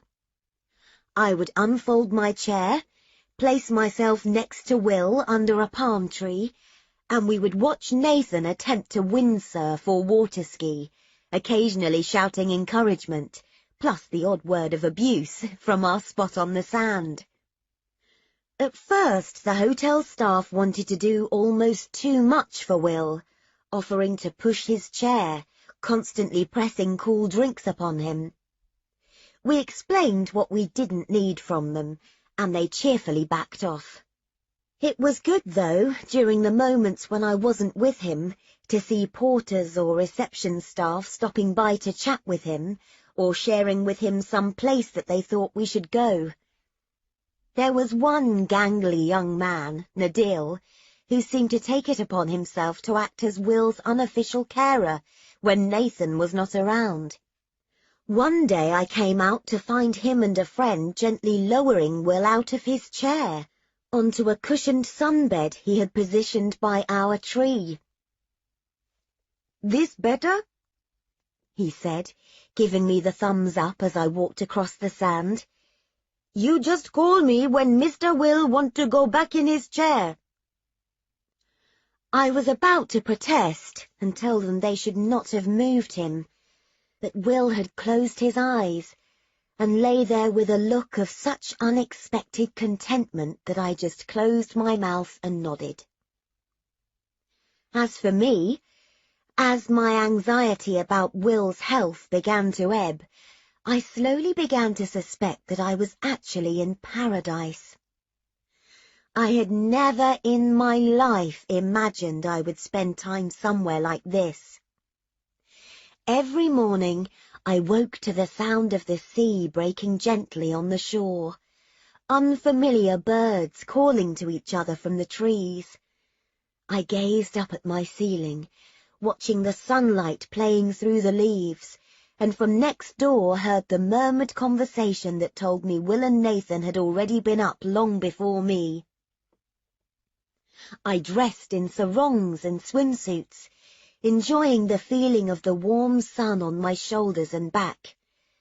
My skin grew freckled, my nails bleached, and I began to feel a rare happiness at the simple pleasures of existing here, of walking on a beach, eating unfamiliar foods, swimming in warm, clear water where black fish gazed shyly from under volcanic rocks, or watching the sun sink fiery red into the horizon. Slowly, the past few months began to slip away. To my shame, I hardly thought of Patrick at all. Our days fell into a pattern. We ate breakfast together, all three of us, at the gently shaded tables around the pool.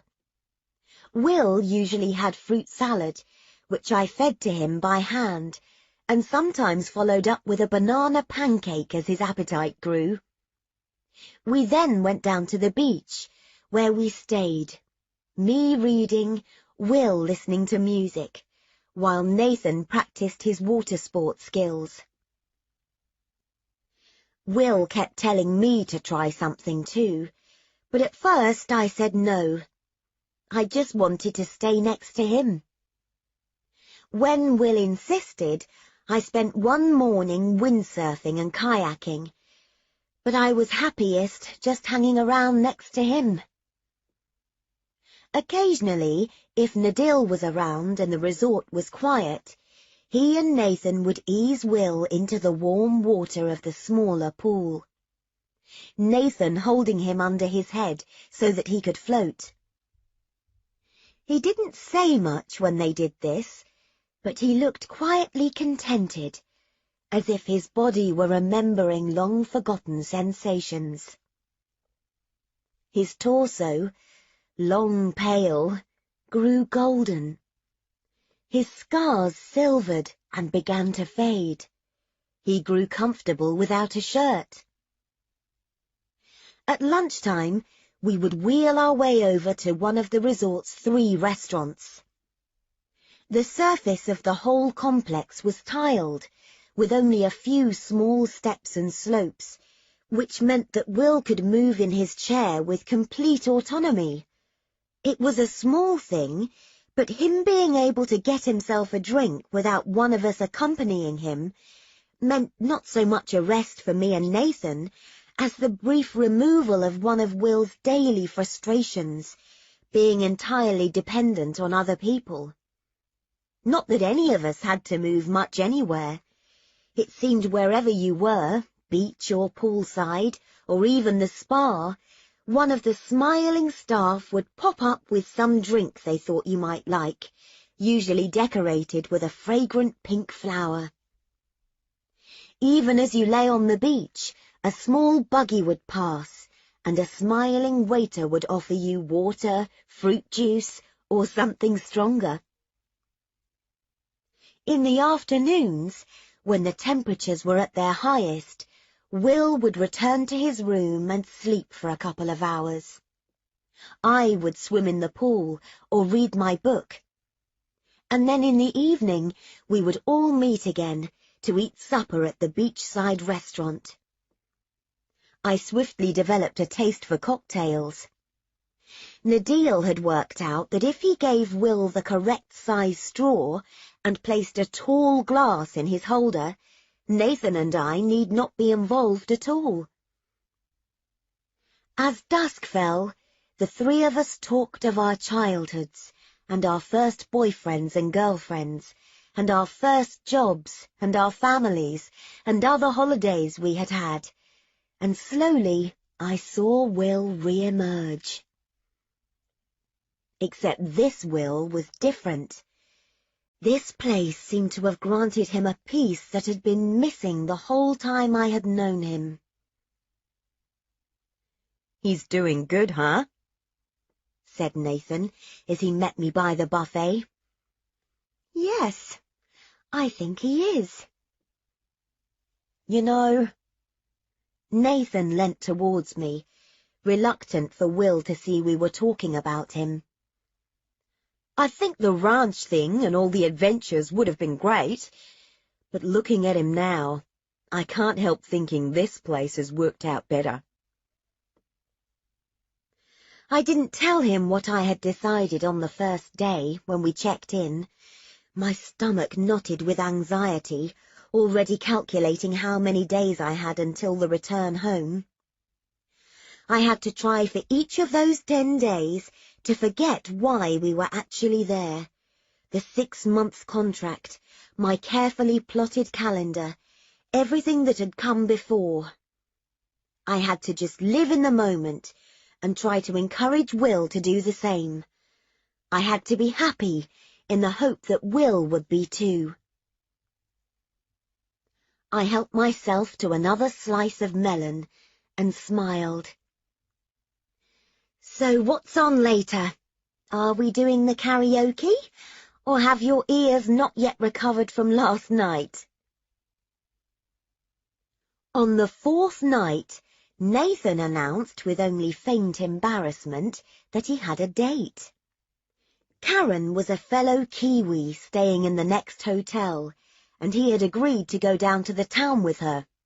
"Just to make sure she's all right, you know. I'm not sure if it's a good place for her to go alone."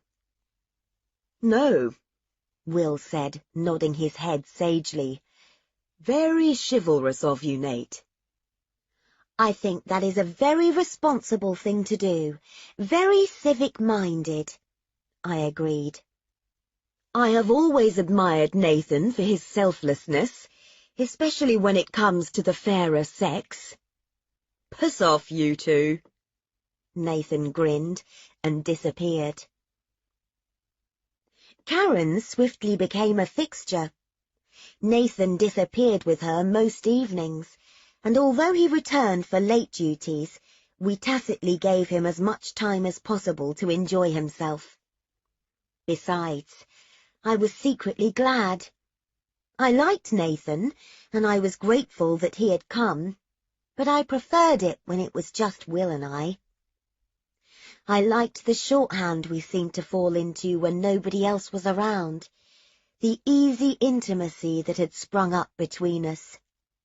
I liked the way he turned his face and looked at me with amusement, like I had somehow turned out to be so much more than he had expected.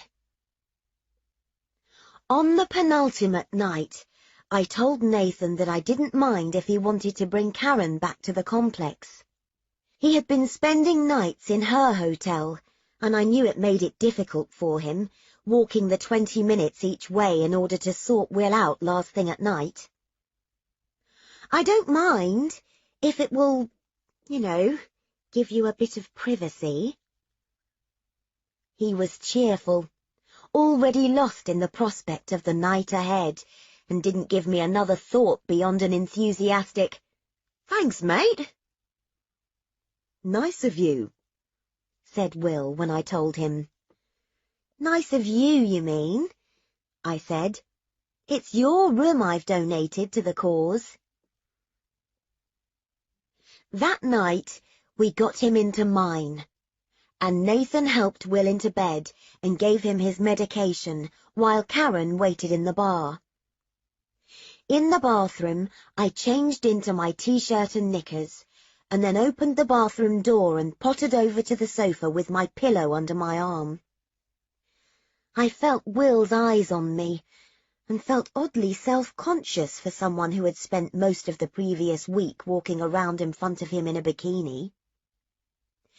I plumped my pillow down on the sofa arm. "Clark?" "What?" "You really don't have to sleep over there. This bed is large enough for an entire football team as it is." The thing is, I didn't really even think about it. That was how it was by then. Perhaps the days spent near naked on the beach had loosened us all up a little.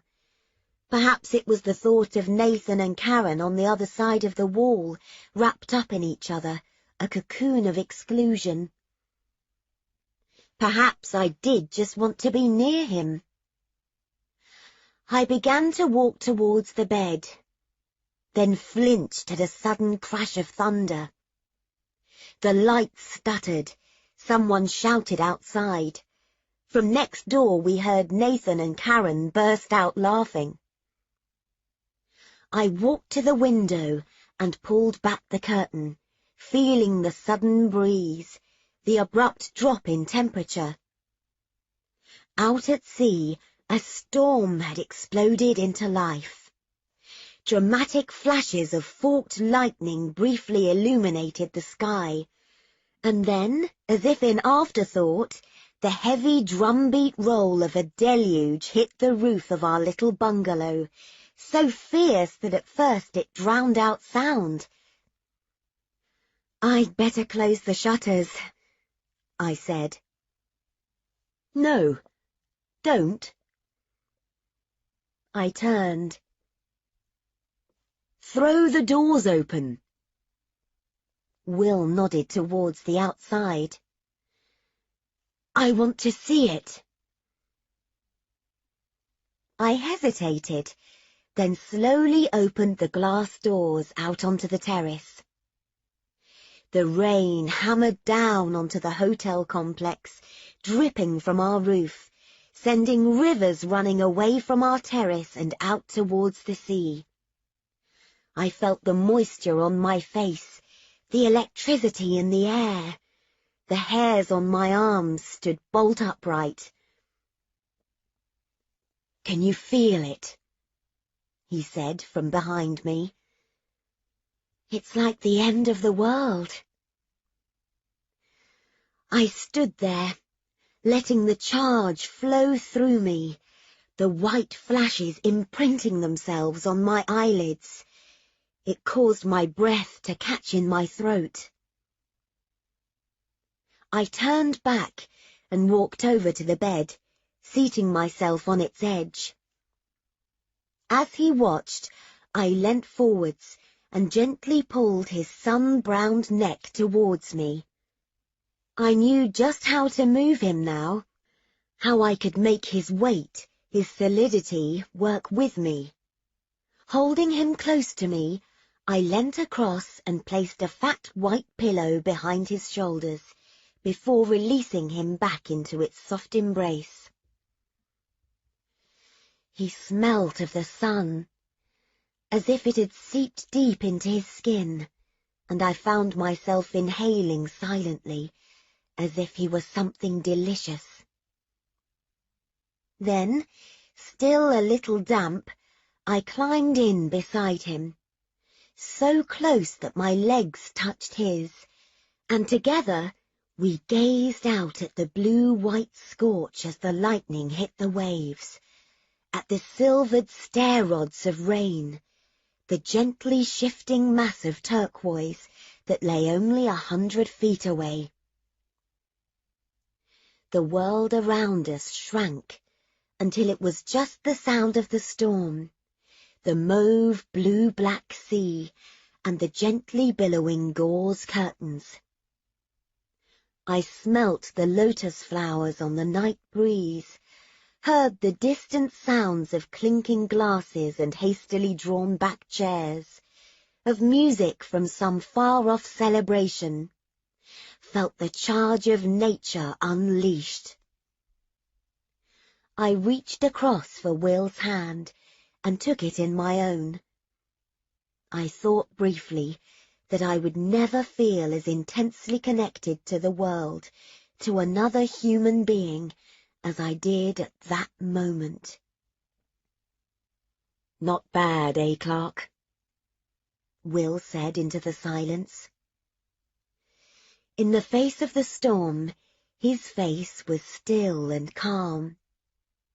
He turned briefly and smiled at me, and there was something in his eyes then, something triumphant. "No," I said, "not bad at all." I lay still, listening to his breathing slow and deepen, the sound of the rain below it, felt his warm fingers entwined with mine. I did not want to go home. I thought I might never go home. Here, Will and I were safe, locked in our little paradise. Every time I thought about heading back to England, a great claw of fear gripped my stomach and began to tighten its hold. It's going to be okay. I tried to repeat Nathan's words to myself. It's going to be okay. Finally, I turned onto my side, away from the sea, and gazed at Will. He turned his head to look back at me in the dim light, and I felt he was telling me the same thing. It's going to be okay. For the first time in my life, I tried not to think about the future. I tried to just be, to simply let the evening sensations travel through me. I can't say how long we stayed like that, just gazing at each other. But gradually, Will's eyelids grew heavier, until he murmured apologetically that he thought he might. His breathing deepened. He tipped over that small crevasse into sleep.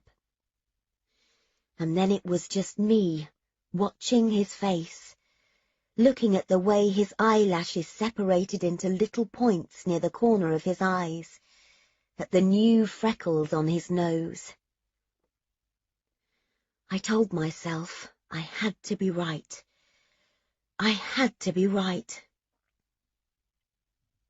The storm finally blew itself out sometime after 1 a.m., disappearing somewhere out at sea, its flashes of anger growing fainter, and then finally disappearing altogether, off to bring meteorological tyranny to some other unseen place. The air slowly grew still around us, the curtains settling, the last of the water draining away with a gurgle. Sometime in the early hours I got up, gently releasing my hand from Will's, and closed the French windows, muffling the room in silence. Will slept. A sound, peaceful sleep that he rarely slept at home. I didn't. I lay there and watched him, and I tried to make myself think nothing at all. 2 things happened on the last day. One was that under pressure from Will, I agreed to try scuba diving. He had been on at me for days, stating that I couldn't possibly come all this way and not go under the water. I had been hopeless at windsurfing, barely able to lift my sail from the waves, and had spent most of my attempts at water skiing face-planting my way along the bay. But he was insistent, and the day before he arrived back at lunch announcing that he had booked me in for a half-day beginner's diving course. It didn't get off to a good start.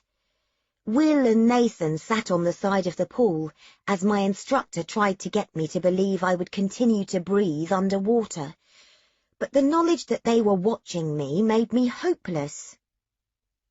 I'm not stupid. I understood that the oxygen tanks on my back would keep my lungs working, that I was not about to drown, but every time my head went under, I panicked and burst through the surface. It was as if my body refused to believe that it could still breathe underneath several thousand gallons of Mauritius's finest chlorinated.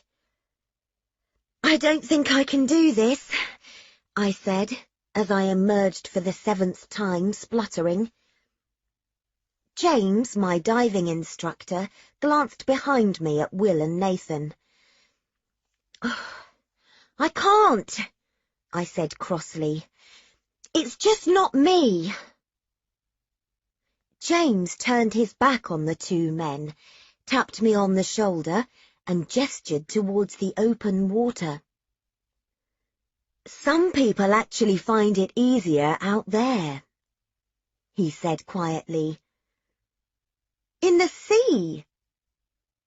Some people are better thrown in at the deep end. Come on, let's go out on the boat."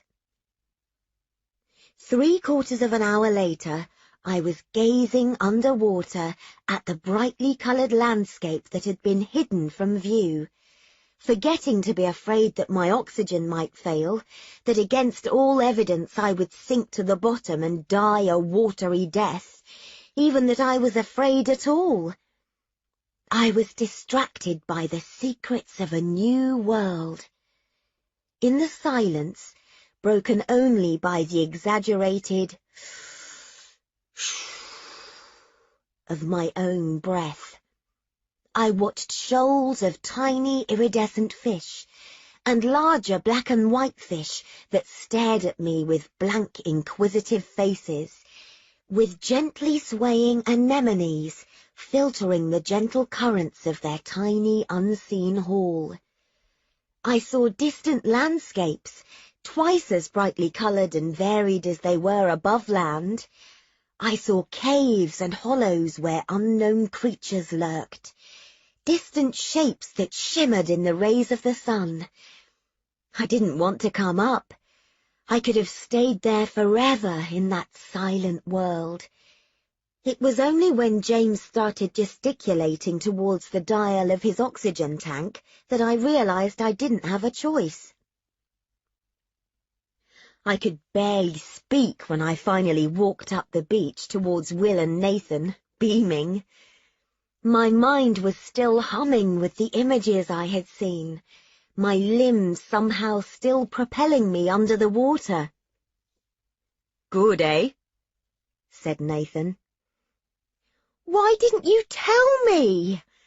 I exclaimed to Will, throwing my flippers down on the sand in front of him. "Why didn't you make me do that earlier? All that! It was all there, all the time, just right under my nose." Will gazed at me steadily. He said nothing, but his smile was slow and wide. "I don't know, Clark. Some people just won't be told." I let myself get drunk that last night. It wasn't just that we were leaving the next day. It was the first time I had felt truly that Will was well, and that I could let go. I wore a white cotton dress, My skin had coloured now, so that wearing white didn't automatically make me resemble a corpse wearing a shroud, and a pair of silvery strappy sandals. And when Nadil gave me a scarlet flower and instructed me to put it in my hair, I didn't scoff at him as I might have done a week earlier. "Well, hello, Carmen Miranda," Will said when I met them at the bar. "Don't you look glamorous?" I was about to make some sarcastic reply, and then I realized he was looking at me with genuine pleasure. "Thank you," I said. "You're not looking too shabby yourself."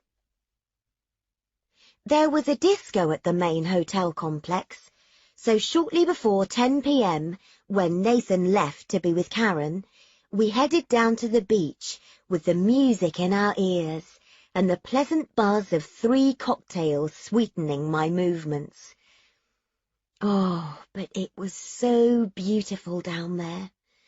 The night was warm, carrying on its breezes the scents of distant barbecues, of warm oils on skin, of the faint salt tang of the sea.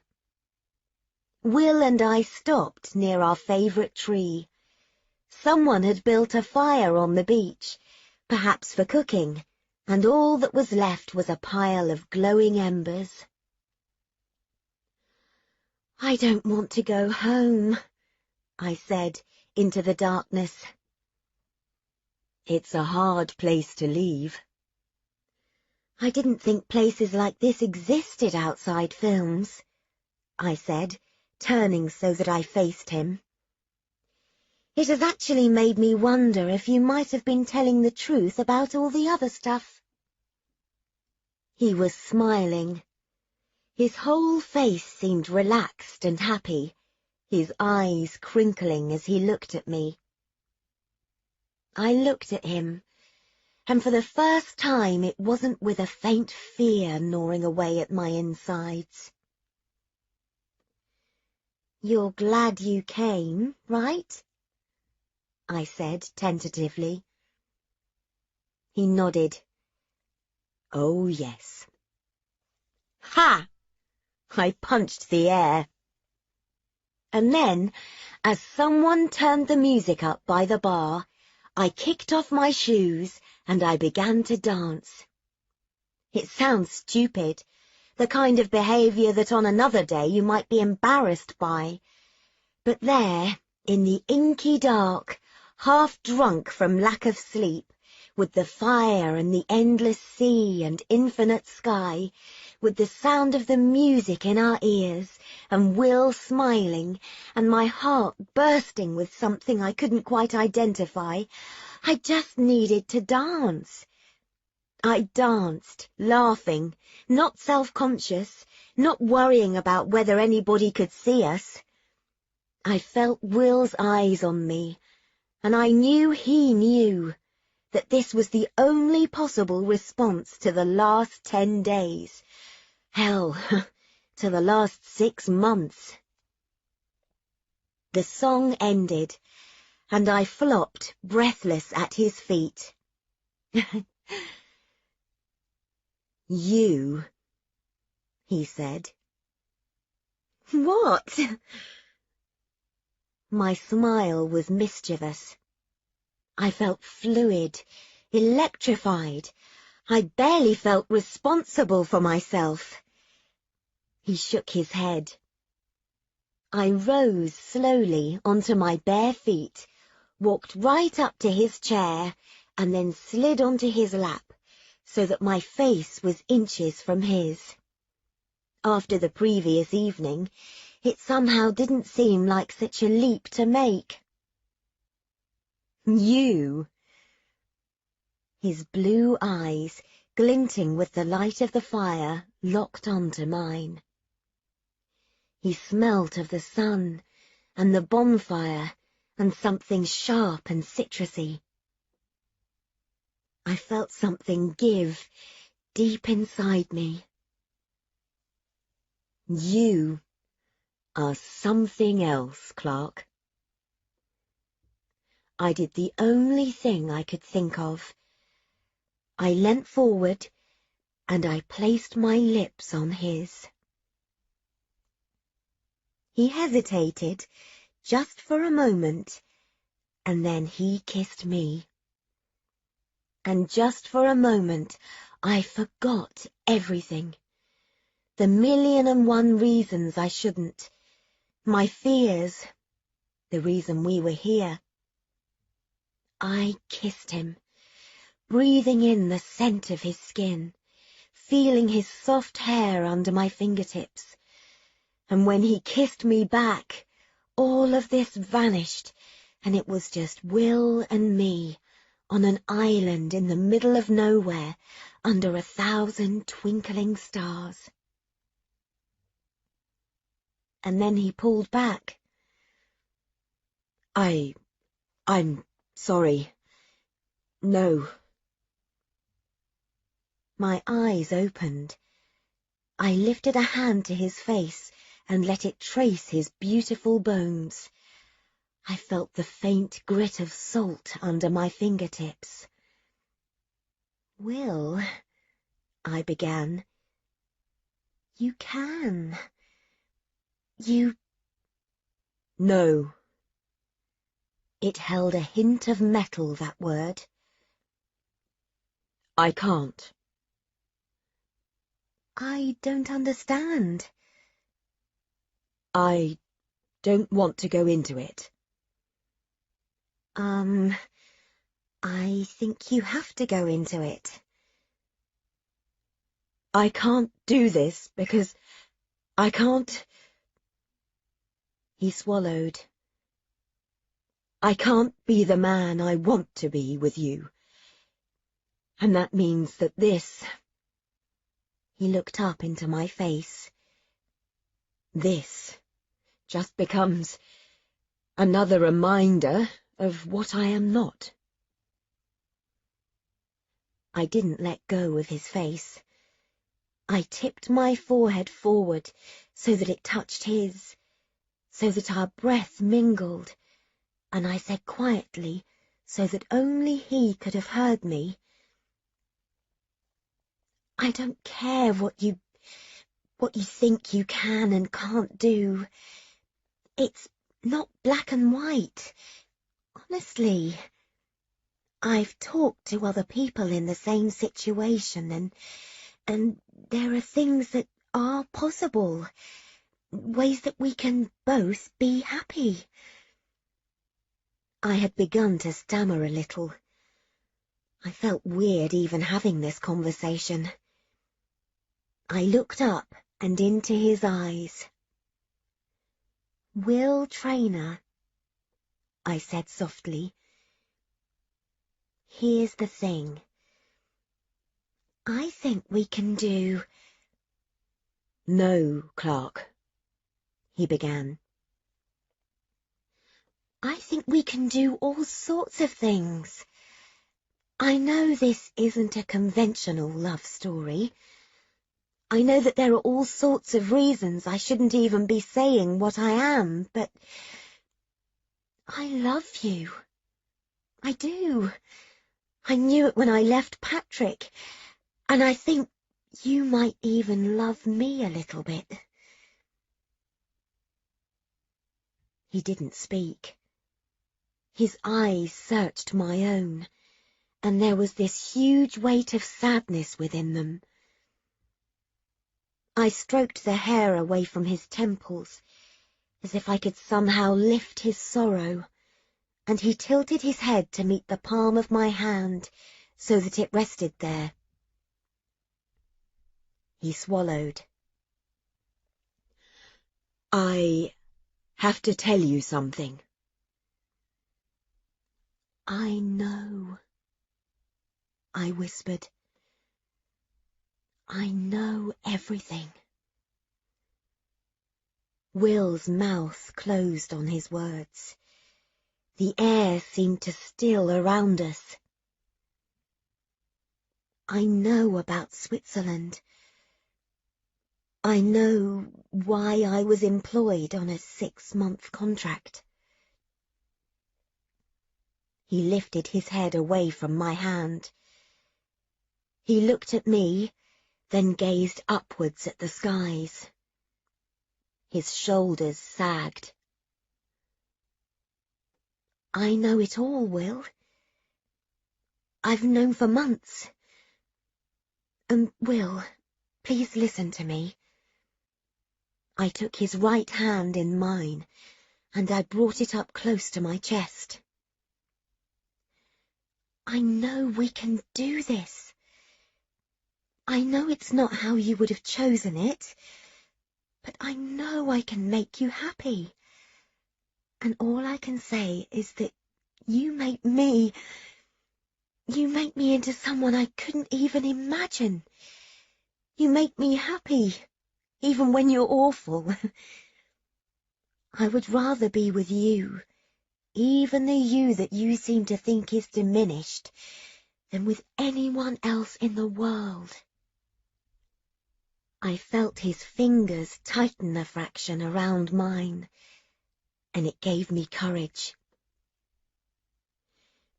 If you think it's too weird with me being employed by you, then I'll leave, and I'll work somewhere else.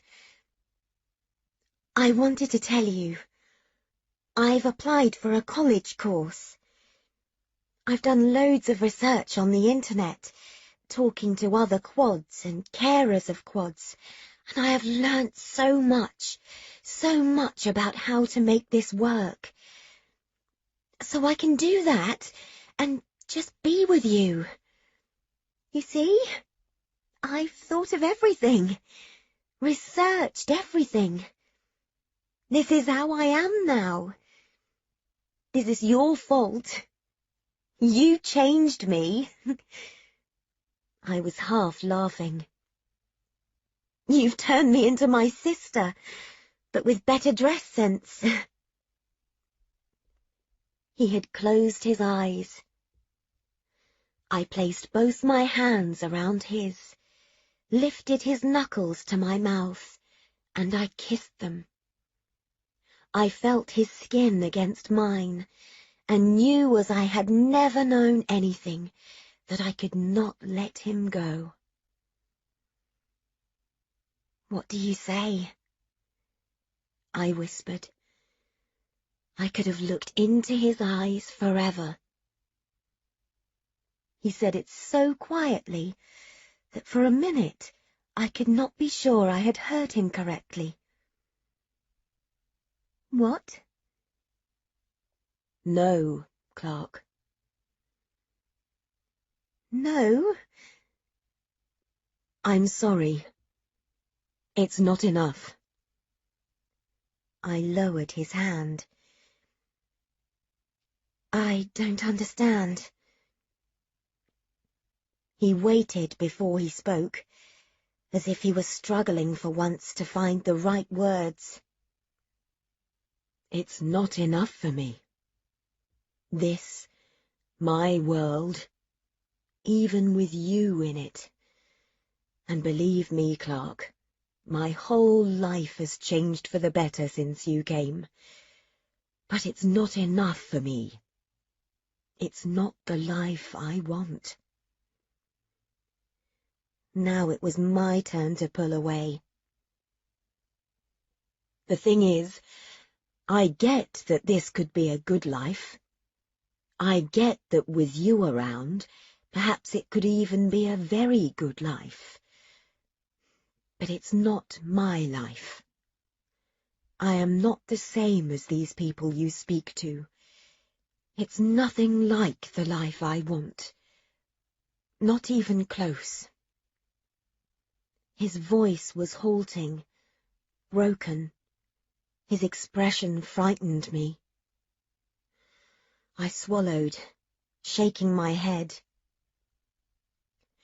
You once told me that the night in the maze didn't have to be the thing that defined me. You said I could choose what it was that defined me. Well, you don't have to let that chair define you. But it does define me, Clark. You don't know me, Not really. You never saw me before this thing. I loved my life, Clark. Really loved it. I loved my job, my travels, the things I was. I loved being a physical person. I liked riding my motorbike, hurling myself off buildings. I liked crushing people in business deals. I liked having sex, lots of sex. I led a big life. His voice had lifted now. I am not designed to exist in this thing, and yet for all intents and purposes, it is now the thing that defines me. It is the only thing that defines me. But you're not even giving it a chance, I whispered. My voice didn't seem to want to emerge from my chest. You're not giving me a chance. It's not a matter of giving you a chance. I've watched you these 6 months becoming a whole different person, someone who is only just beginning to see her possibilities. You have no idea how happy that has made me. I don't want you to be tied to me, to my hospital appointments, to the restrictions on my life. I don't want you to miss out on all the things someone else could give you. And selfishly, I don't want you to look at me one day and feel even the tiniest bit of regret or pity that... I would never think that. You don't know that, Clark. You have no idea how this would play out. You have no idea how you're going to feel even 6 months from now. And I don't want to look at you every day, to see you naked, to watch you wandering around the annex in your crazy dresses and not be able to do what I want with you. Oh, Clark, if you had any idea what I want to do to you right now, and I can't live with that knowledge. I can't. It's not who I am. I can't be the kind of man who just accepts. He glanced down at his chair, his voice breaking. I will never accept this. I had begun to cry. Please, Will. Please don't say this. Just give me a chance. Give us a chance. Shh. Just listen. You, of all people, listen to what I'm saying.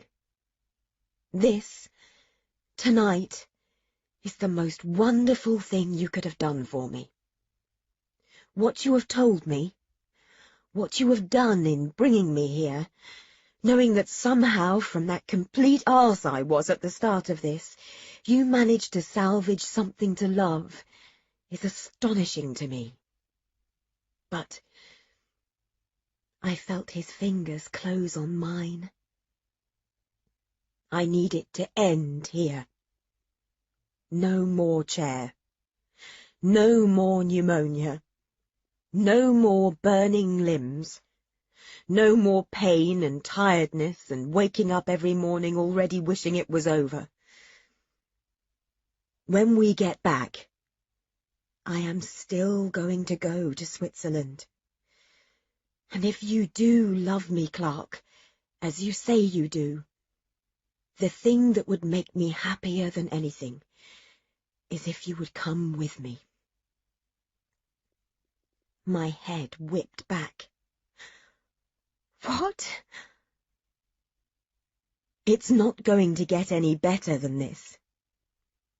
The odds are I'm only going to get increasingly unwell, and my life, reduced as it is going to get smaller. The doctors have said as much. There are a host of conditions encroaching on me. I can feel it. I don't want to be in pain anymore, or trapped in this thing, or dependent on everyone, or afraid. So I'm asking you, if you feel the things you say you feel, then do it. Be with me. Give me the end I'm hoping for. I looked at him in horror, my blood thumping in my ears. I could barely take it in. How can you ask me that? I know, I tell you I love you, and I want to build a future with you, and you ask me to come and watch you kill yourself? I'm sorry. I don't mean it to sound blunt, but I haven't got the luxury of time. What? Why? Are you actually booked in? Is there some appointment you're afraid of missing? I could see people at the hotel stopping, perhaps hearing our raised voices, but I didn't care. Yes, Will said, after a pause. Yes, there is. I've had the consultations. The clinic agreed that I am a suitable case for them. And my parents agreed to the 13th of August. We're due to fly out the day before. My head had begun to spin. It was less than a week away.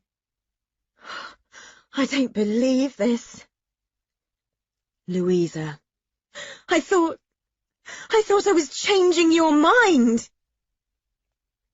He tilted his head sideways and gazed at me. His voice was soft, his eyes gentle. Louisa, nothing was ever going to change my mind. I promised my parents 6 months, and that's what I've given them. You have made that time more precious than you can imagine. You stopped it being an endurance test. Don't. What? Don't say another word. I was choking. You are so selfish, Will. So stupid. Even if there was the remotest possibility of me coming with you to Switzerland, even if you thought I might, after all I've done for you, be someone who could do that, is that all you can say to me? I tore my heart out in front of you, and all you can say is, no, you're not enough for me, and now I want you to come watch the worst thing you can possibly imagine, the thing I have dreaded ever since I first found out about it. Do you have any idea what you are asking of me? I was raging now, standing in front of him, shouting like a madwoman. Fuck you, Will Traynor! Fuck you! I wish I'd never taken this stupid job. I wish I'd never met you. I burst into tears, ran up the beach, and back to my hotel room, away from him. His voice, calling my name, rang in my ears long after I had closed the door.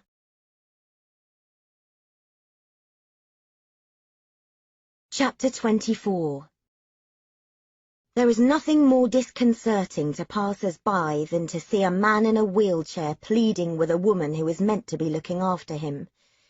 It's apparently not really the done thing to be angry with your disabled charge, especially when he is plainly unable to move and is saying gently, "Clark, please, just come over here, please." But I couldn't look at him. Nathan had packed up Will's stuff, and I had met them both in the lobby the following morning. Nathan still groggy from his hangover, and from the moment we had to be in each other's company again, I refused to have anything to do with him. I was furious and miserable. There was an insistent, raging voice inside my head, which demanded to be as far as possible from Will, to go home, to never see him again. "You okay?" Nathan said, appearing at my shoulder. As soon as we arrived at the airport, I had marched away from them to the check-in desk. "No," I said, "and I don't want to talk about it." "Hungover?" "No." There was a short silence. "This mean what I think it does?" He was suddenly somber. I couldn't speak. I nodded, and I watched Nathan's jaw stiffen briefly. He was stronger than I was, though. He was, after all, a professional. Within minutes he was back with Will, showing him something he had seen in a magazine, wondering aloud about the prospects for some football team they both knew of. Watching them, you would know nothing of the momentousness of the news I had just imparted. I managed to make myself busy for the entire wait at the airport. I found 1,000 small tasks to do, busying myself with luggage labels, buying coffee, perusing newspapers, going to the loo, all of which meant that I didn't have to look at him.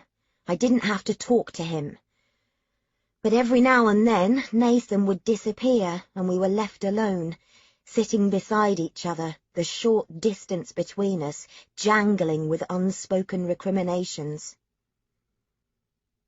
"Clark," he would begin. "Don't!" I would cut him off. "I don't want to talk to you." I surprised myself with how cold I could be. I certainly surprised the air stewardesses. I saw them on the flight, muttering between themselves at the way I turned rigidly away from Will, plugging my earphones in or resolutely staring out of the window. For once, he didn't get angry. That was almost the worst of it.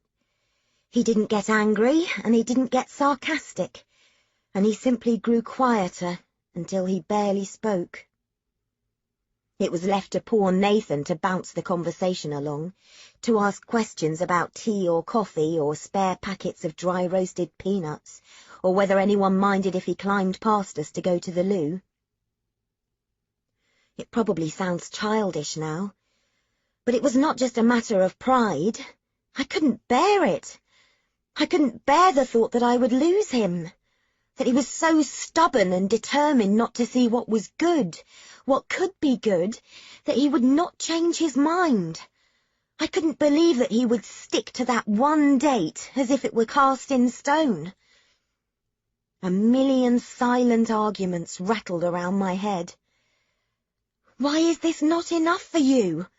Why am I not enough for you? Why could you not have confided in me? If we'd had more time, would this have been different? Every now and then I would catch myself staring down at his tanned hands, those squared-off fingers, just inches from my own, and I would remember how our fingers felt entwined, the warmth of him, the illusion, even in stillness, of a kind of strength, and a lump would rise in my throat until I thought I could barely breathe, and I had to retreat to the WC, where I would lean over the sink and sob silently under the strip lighting. There were a few occasions when I thought about what Will still intended to do, where I actually had to fight the urge to scream. I felt overcome by a kind of madness, and thought I might just sit down in the aisle and howl until someone else stepped in, until someone else made sure he couldn't do it. So although I looked childish, although I seemed to the cabin staff, as I declined to talk to Will, to look at him, to feed him, as if I were the most heartless of women, I knew that pretending he was not there was about the only way I could cope with these hours of enforced proximity. If I had believed Nathan capable of coping alone, I would honestly have changed my flight, perhaps even disappeared until I could make sure that there was between us a whole continent, not just a few impossible inches. The two men slept, and it came as something of a relief, a brief respite from the tension. I stared at the television screen, and with every mile that we headed towards home I felt my heart grow heavier, my anxiety greater. It began to occur to me then that my failure was not just my own. Will's parents were going to be devastated. They would probably blame me. Will's sister would probably sue me. And it was my failure for Will, too. I had failed to persuade him. I had offered him everything I could, including myself, and nothing I had shown him had convinced him of a reason to keep living. Perhaps, I found myself thinking, he had deserved someone better than me, someone cleverer. Someone like Trina might have thought of better things to do. They might have found some rare piece of medical research or something that could have helped him. They might have changed his mind. The fact that I was going to have to live with this knowledge for the rest of my life made me feel almost dizzy. "Want a drink, Clark?" Will's voice would break into my thoughts. "No, thank you." "Is my elbow too far over your armrest?" "No, it's fine." It was only in those last few hours, in the dark, that I allowed myself to look at him. My gaze slid slowly sideways from my glowing television screen until I gazed at him surreptitiously in the dim light of the little cabin. And as I took in his face, so tanned and handsome, so peaceful in sleep, a solitary tear rolled down my cheek. Perhaps some way conscious of my scrutiny, Will stirred, but didn't wake. And unseen by the cabin staff, by Nathan, I pulled his blanket slowly up around his neck, tucking it in carefully, to make sure in the chill of the cabin air conditioning that Will would not feel the cold.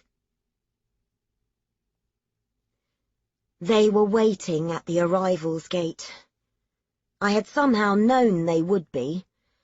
I had felt the faintly sick sensation expanding inside me, even as we wheeled Will through passport control, fast-tracked by some well-meaning official, even as I prayed that we would be forced to wait, stuck in a queue that lasted hours, preferably days. But no, we crossed the vast expanse of linoleum, me pushing the baggage trolley, Nathan pushing Will, and as the glass doors opened, there they were, standing at the barrier, side by side in some rare semblance of unity.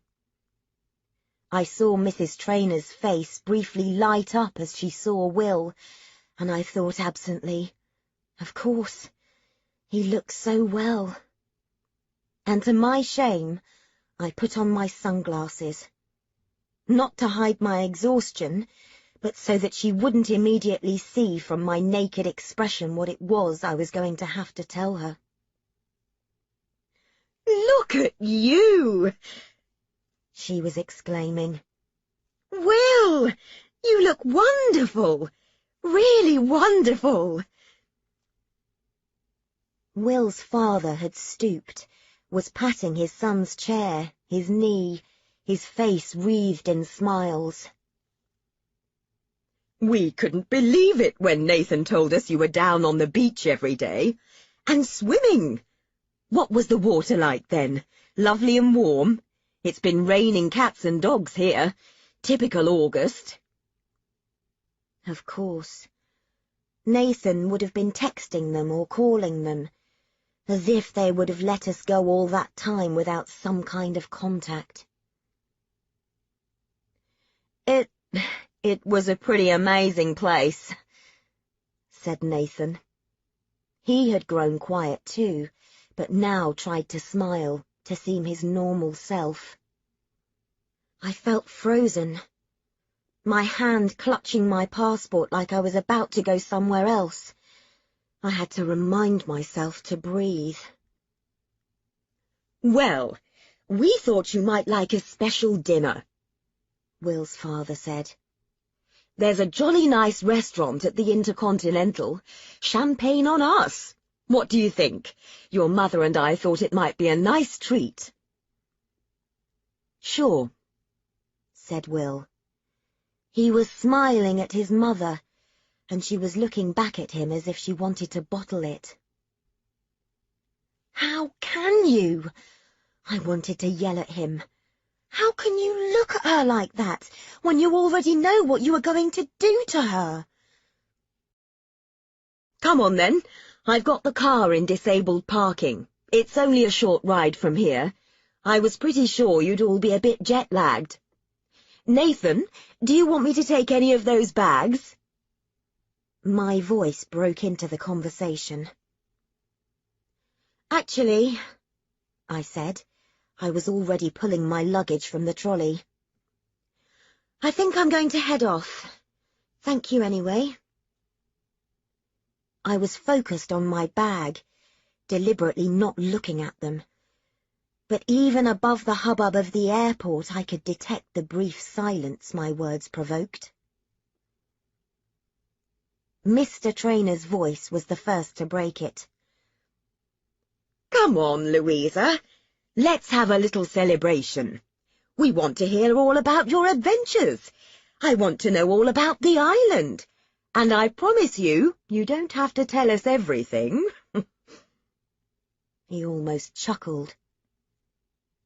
"Yes."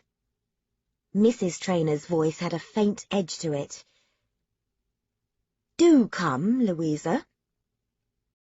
"No." I swallowed, tried to raise a bland smile. My sunglasses were a shield. "Thank you. I'd really rather get back." "To where?" said Will. I realized what he was saying. I didn't really have anywhere to go. "I'll go to my parents' house. It will be fine." "Come with us," he said. His voice was gentle. "Don't go, Clark. Please." I wanted to cry then, but I knew with utter certainty that I couldn't be anywhere near him. "No, thank you. I hope you have a lovely breakfast." I hoisted my bag over my shoulder, and before anyone could say anything else, I was walking away from them, swallowed up by the crowds in the terminal. I was almost at the bus stop when I heard her, Camilla Trainer, her heels clipping on the pavement, half walked, half ran towards me. "Stop! Louisa! Please stop!"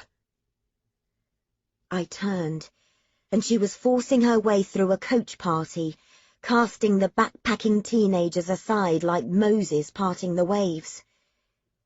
The airport lights were bright on her hair, turning it a kind of copper colour. She was wearing a fine grey pashmina, which draped artistically over one shoulder.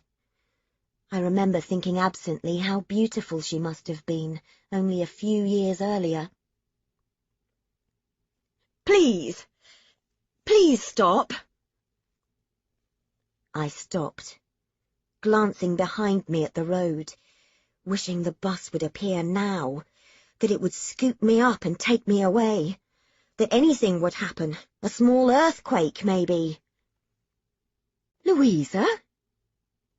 He had a good time." My voice sounded clipped, oddly like her own, I found myself thinking. "He does look well, very well." She stared at me, standing there on the pavement. She was suddenly acutely still, despite the sea of people moving around her. We didn't speak. And then I said, "Mrs. Trainer, I'd like to hand in my notice. I can't I can't do these last few days. I'll forfeit any money owed to me. In fact, I don't want this month's money. I don't want anything. She went pale then. I saw the colour drain from her face, the way she swayed a little in the morning sunshine. I saw Mr. Trainer coming up behind her, his stride brisk, one hand holding his Panama hat firmly on his head. He was muttering his apologies as he pushed through the crowds, his eyes fixed on me and his wife as we stood rigidly a few feet apart. You said you thought he was happy. You said you thought this might change his mind. She sounded desperate, as if she were pleading with me to say something else, to give her some different result. I couldn't speak. I stared at her, and the most I could manage was a small shake of my head. "I'm sorry," I whispered, so quietly that she could not have heard me. He was almost there as she fell. It was as if her legs just gave way under her, and Mr. Trainer's left arm shot out and caught her as she went down, her mouth a great O, her body slumped against his. His hat fell to the pavement. He glanced up at me, his face confused, not yet registering what had just taken place. And I couldn't look. I turned, numb, and I began to walk, one foot in front of the other, my legs moving almost before I knew what they were doing, away from the airport, not yet even knowing where it was I was going to go.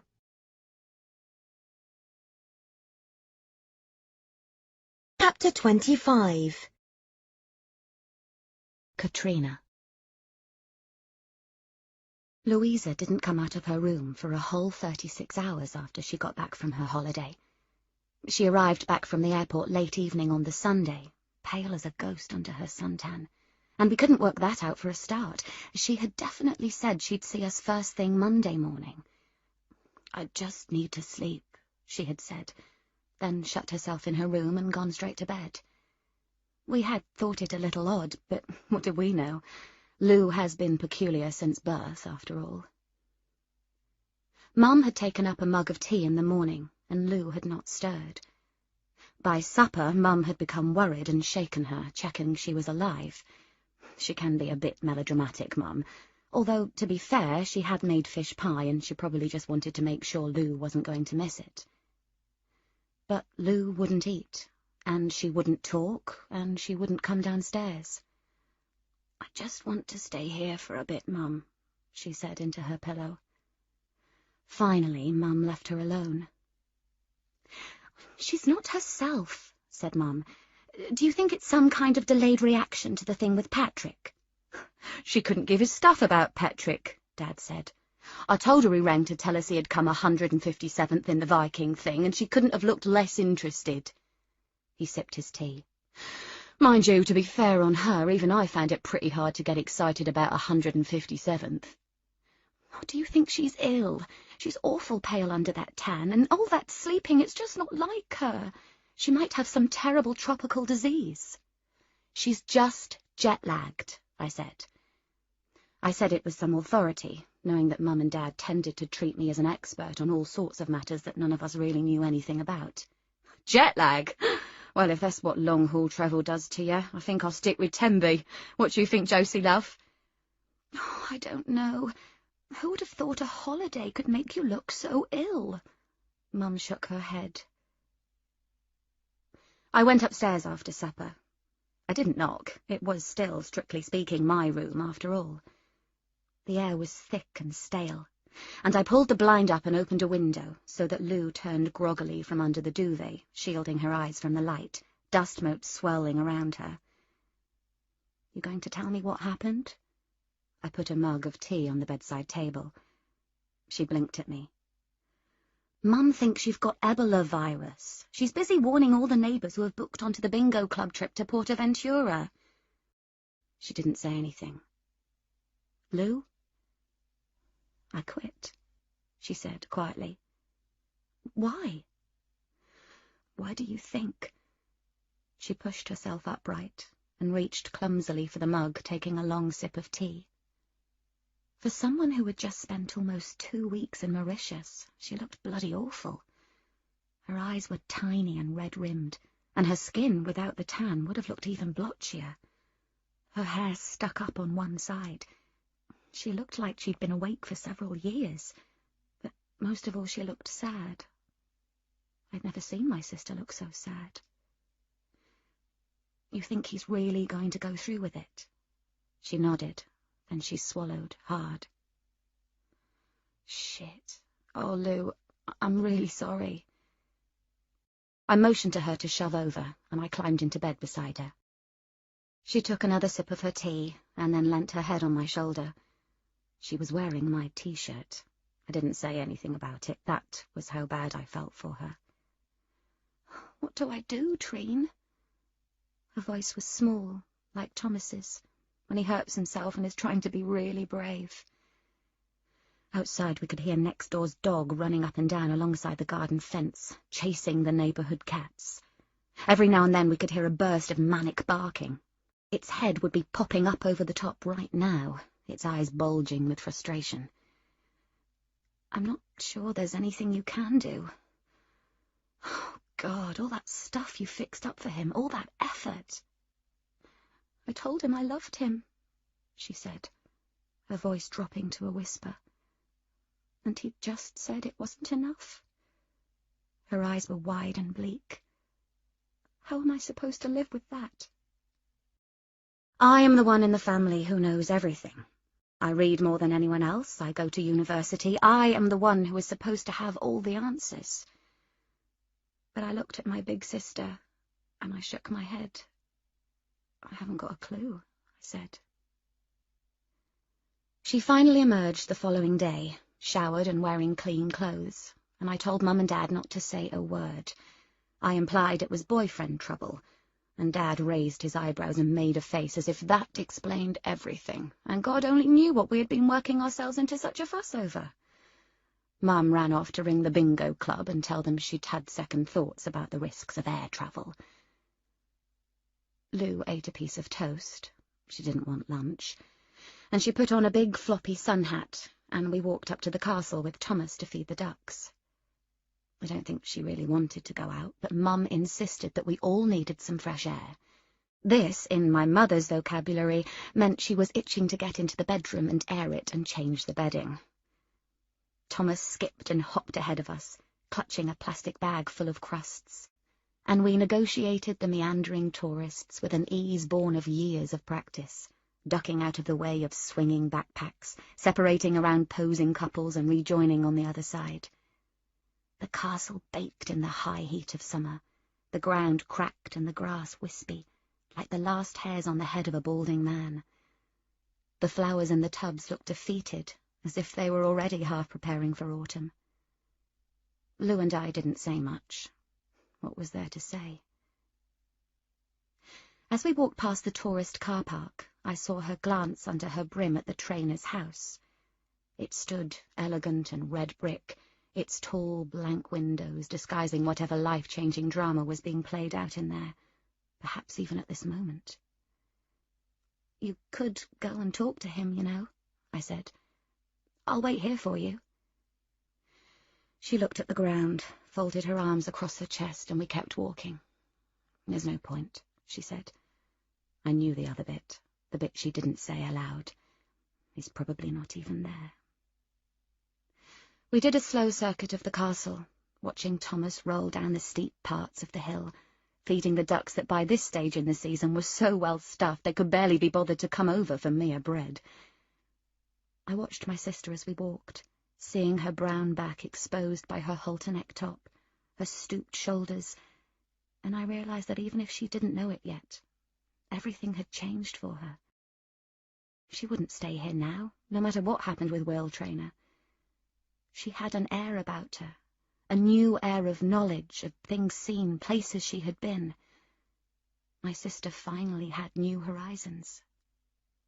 "Oh," I said as we headed back towards the gates. "You got a letter from the college while you were away? Sorry, I opened it. I thought it must be for me." "You opened it?" I had been hoping it was extra grant money. "You got an interview?" She blinked as if receiving news from some long, distant past. "Yeah, and the big news is it's tomorrow," I said. "So I thought maybe we should go over some possible questions tonight." She shook her head. "I can't go to an interview tomorrow." "What else are you going to do?" "I can't, Trine," she said sorrowfully. "How am I supposed to think about anything at a time like this?" "Listen, Lou, they don't give interviews out like bread for ducks, you idiot. This is a big deal. They know you're a mature student, you're applying at the wrong time of year, and they're still going to see you. You can't muck them around." "I don't care. I can't think about it." "But you—" "Just leave me alone, Trine, okay? I can't do it." "Hey," I said. I stepped in front of her so that she couldn't keep walking. Thomas was talking to a pigeon a few paces up ahead. "This is exactly the time you have to think about it. This is the time when, like it or not, you finally have to work out what you're going to do with the rest of your life." We were blocking the path.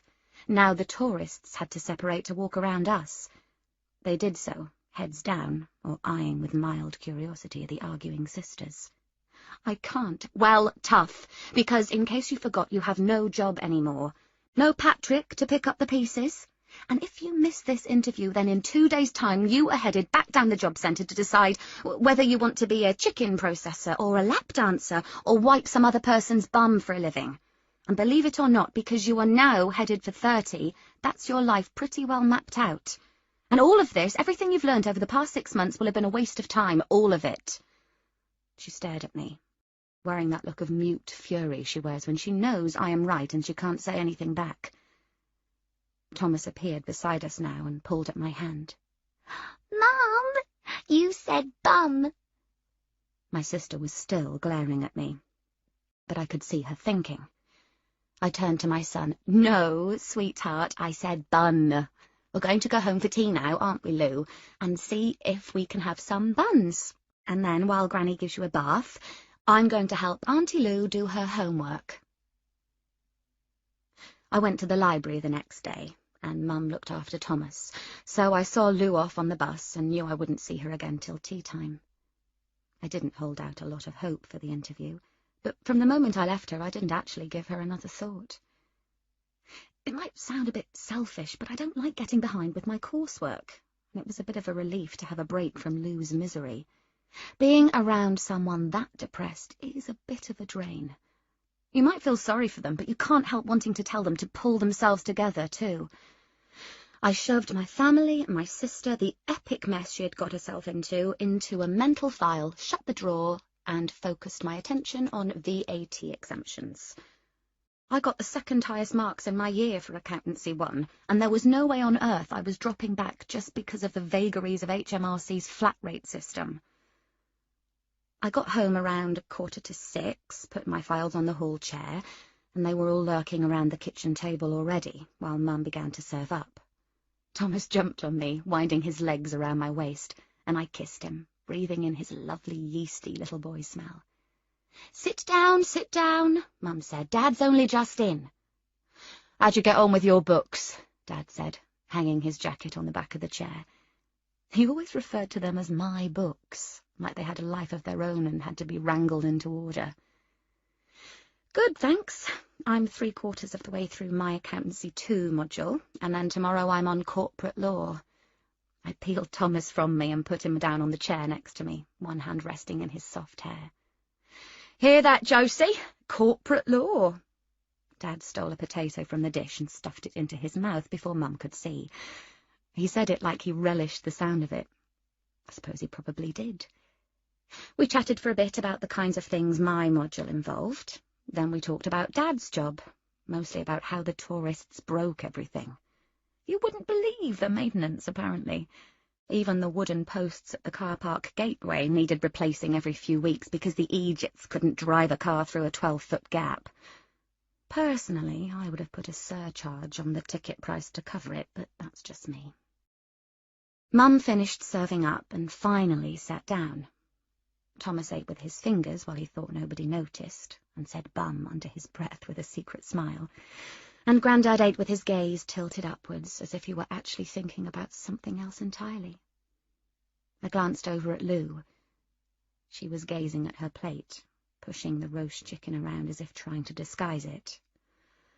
Uh-oh, I thought. "You not hungry, love?" said Mum, following the line of my gaze. "Not very," she said. "It is very warm for chicken," Mum conceded. "I just thought you needed perking up a bit."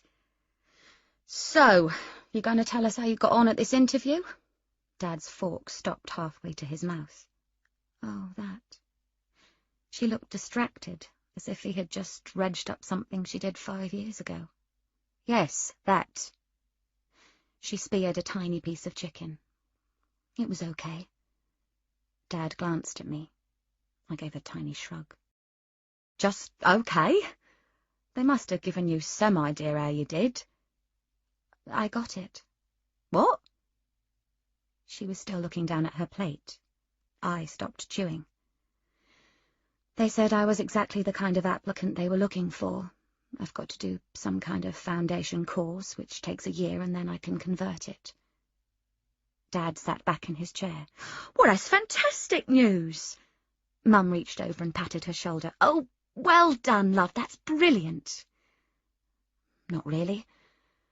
I don't think I can afford 4 years of study." "Oh, don't you worry about that just now, really. Look how well Trina's managing.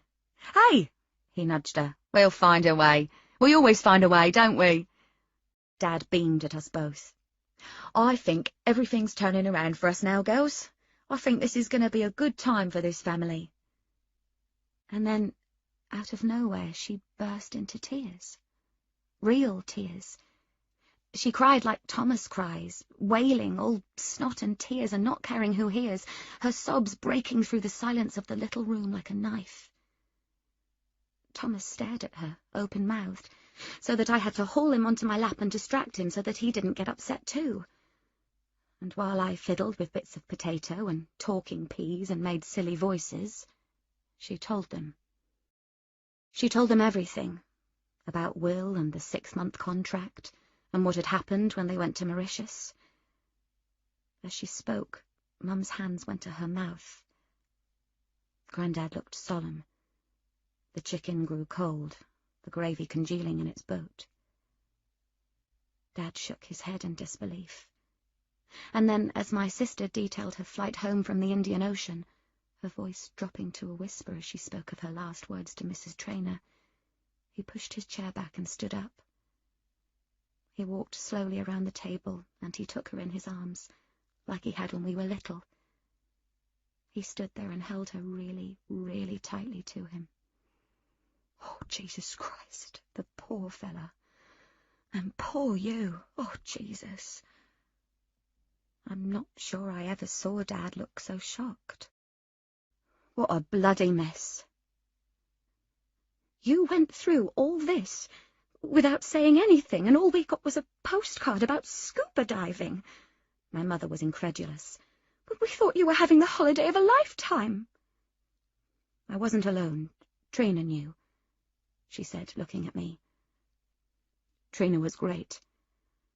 "I didn't do anything," I said, hugging Thomas. He had lost interest in the conversation now that Mum had put an open tin of celebrations in front of him. "I was just an ear. You did the lot. You came up with all the ideas." "Some ideas they turned out to be."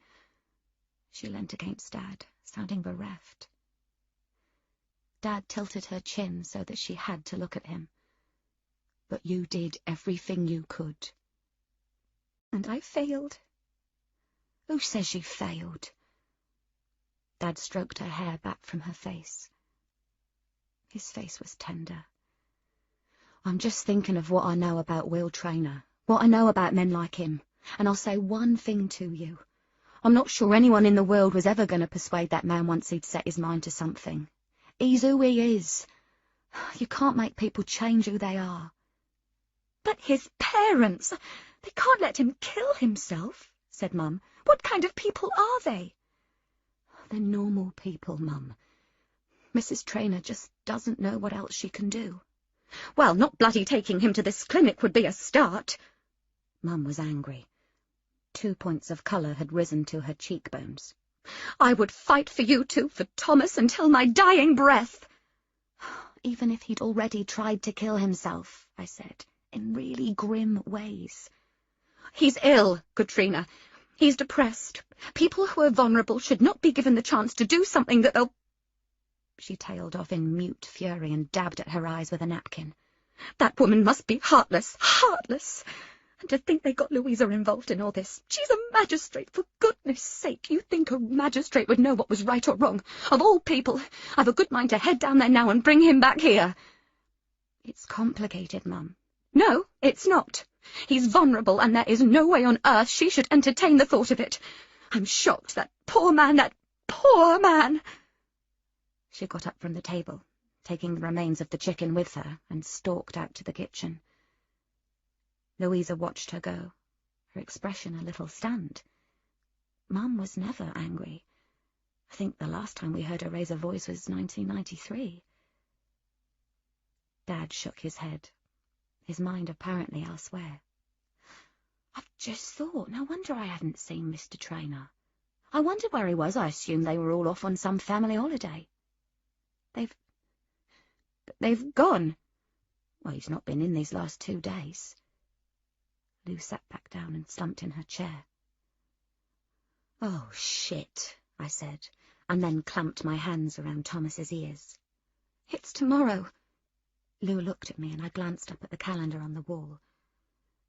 The 13th of August, it's tomorrow. Lou did nothing that last day. She was up before me, staring out of the kitchen window. It rained, and then it cleared, and then it rained again. She lay on the sofa with Grandad, and she drank the tea that Mum made her, and every half an hour or so I watched her gaze slide silently towards the mantelpiece and check the clock.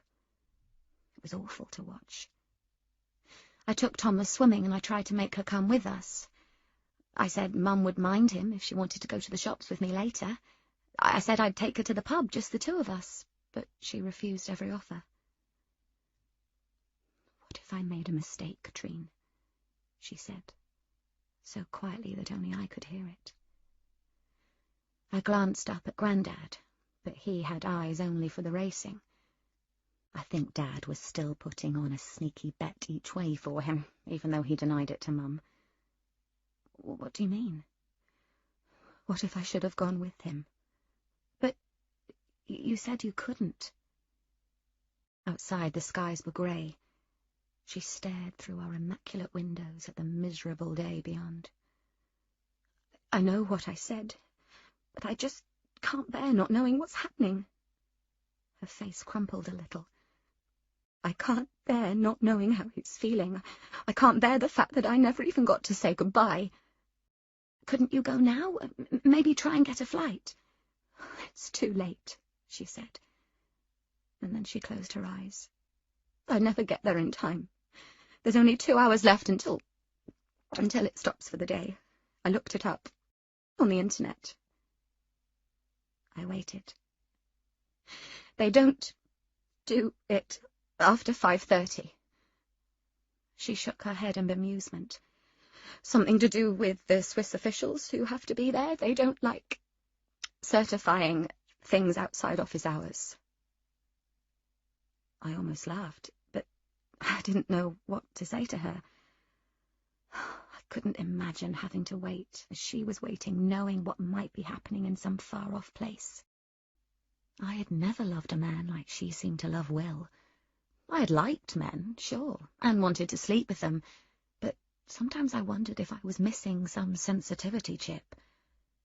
I couldn't imagine crying over anyone I'd been with. The only equivalent was if I thought about Thomas, waiting to die in some strange country, and as soon as that thought came to mind, it made something inside me actually flip over. It was so hideous. So I stuck that in the back of my mental filing cabinet too, under the drawer labelled Unthinkable. I sat down beside my sister on the sofa. and we stared in silence at the 3:30 maiden stakes, then the 4 o'clock handicap stakes, and the 4 races that followed it, with the fixed intensity of people who might actually have all the money in the world on the winner. And then the doorbell rang. Louisa was off the sofa and in the hallway in seconds. She opened the door, and the way she wrenched it open made even my heart stop. But it wasn't Will there on the doorstep. It was a young woman, her makeup thick and perfectly applied, her hair cut in a neat bob around her chin. She folded her umbrella and smiled, reaching round towards the large bag she had over her shoulder. I wondered briefly if this was Will Trainor's sister. "Louisa Clark?" "Yes, I'm from the Globe. I wondered if I could have a quick word." The Globe?" I could hear the confusion in Lou's voice. "The newspaper." I stepped behind my sister. I saw then the notepad in the woman's hand. "Can I come in? I'd just like to have a little chat with you about William Trainor. You do work for William Trainor, don't you?"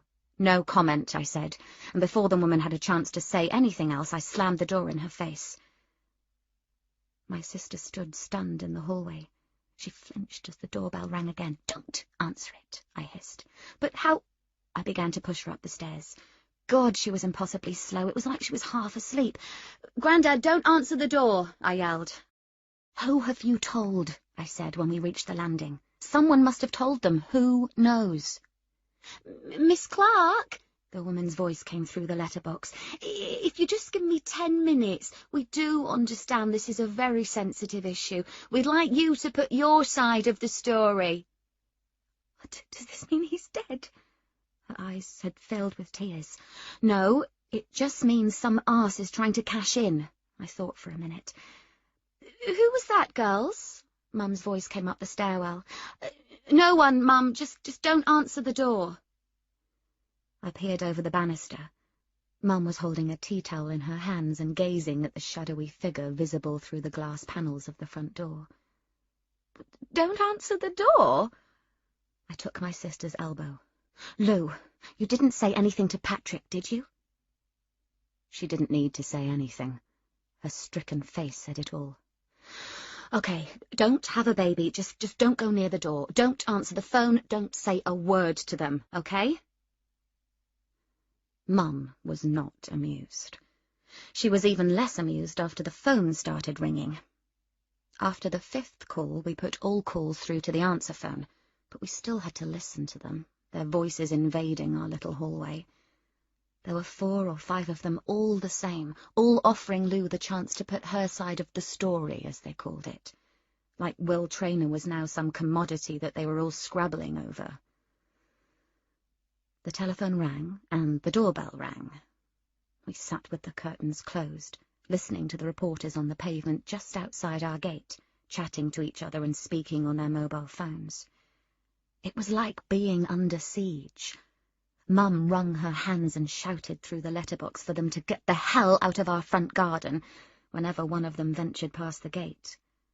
Thomas gazed out of the upstairs bathroom window and wanted to know why there were people in our garden.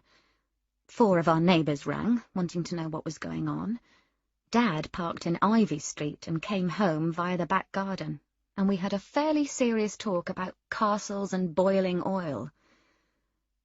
Then, after I'd thought a bit longer, I rang Patrick and asked him how much he had got for his sordid little tip. The slight delay before he denied everything told me all I needed to know. "You shitbag," I yelled. "I'm going to kick your stupid marathon-running shin so hard you're going to think 157th was actually a good result." Lou just sat in the kitchen and cried.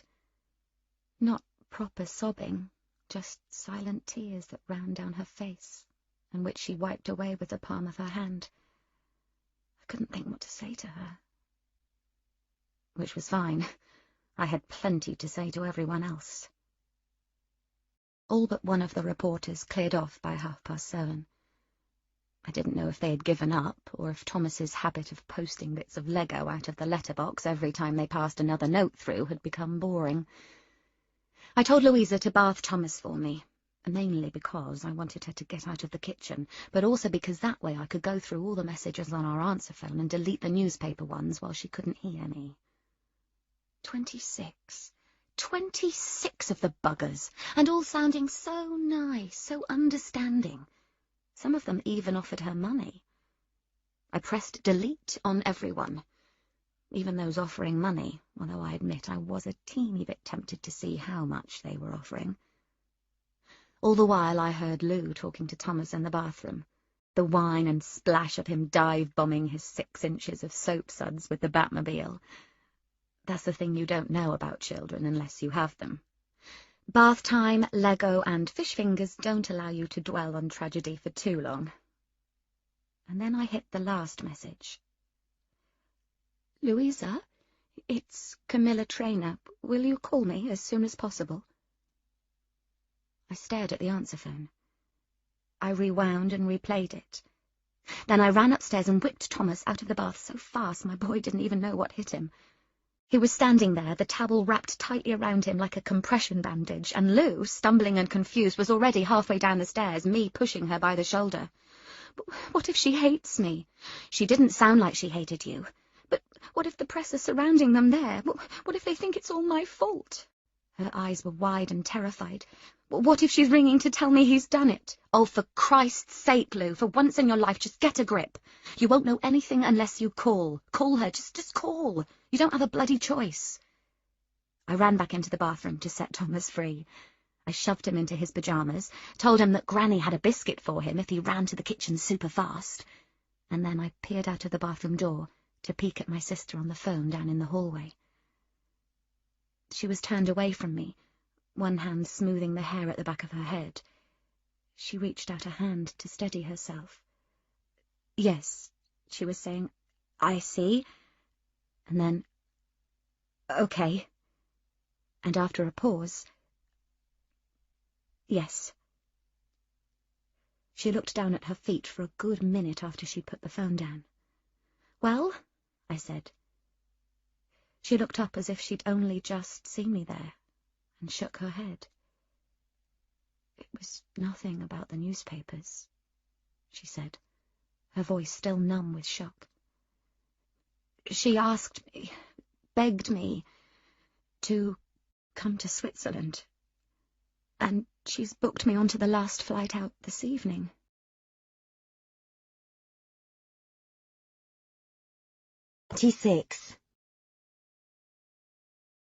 In other circumstances, I suppose it might have seemed strange that I, Lou Clark, a girl who had rarely been more than a bus ride from her hometown in 20 years, was now flying to her 3rd country in less than a week.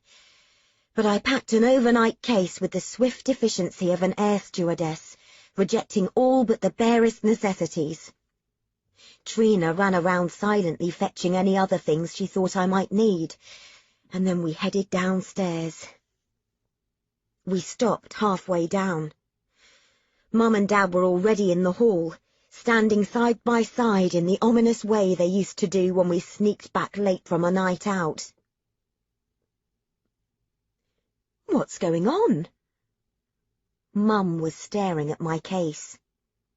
Trina had stopped in front of me.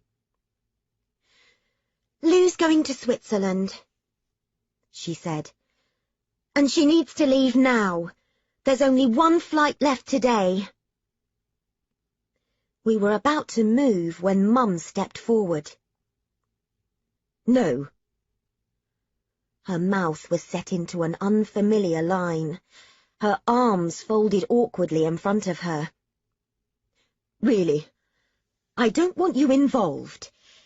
If this is what I think it is, then no. But, Trina began, glancing behind at me. No, said Mum, and her voice held an unusually steely quality. No buts. I've been thinking about this, about everything you told us. It's wrong. Morally wrong. And if you get embroiled in it, and you're seen to be helping a man kill himself, then you could end up in all sorts of trouble. Your mum's right, Dad said. We've seen it in the news. This could affect your whole life, Lou. This college interview, everything.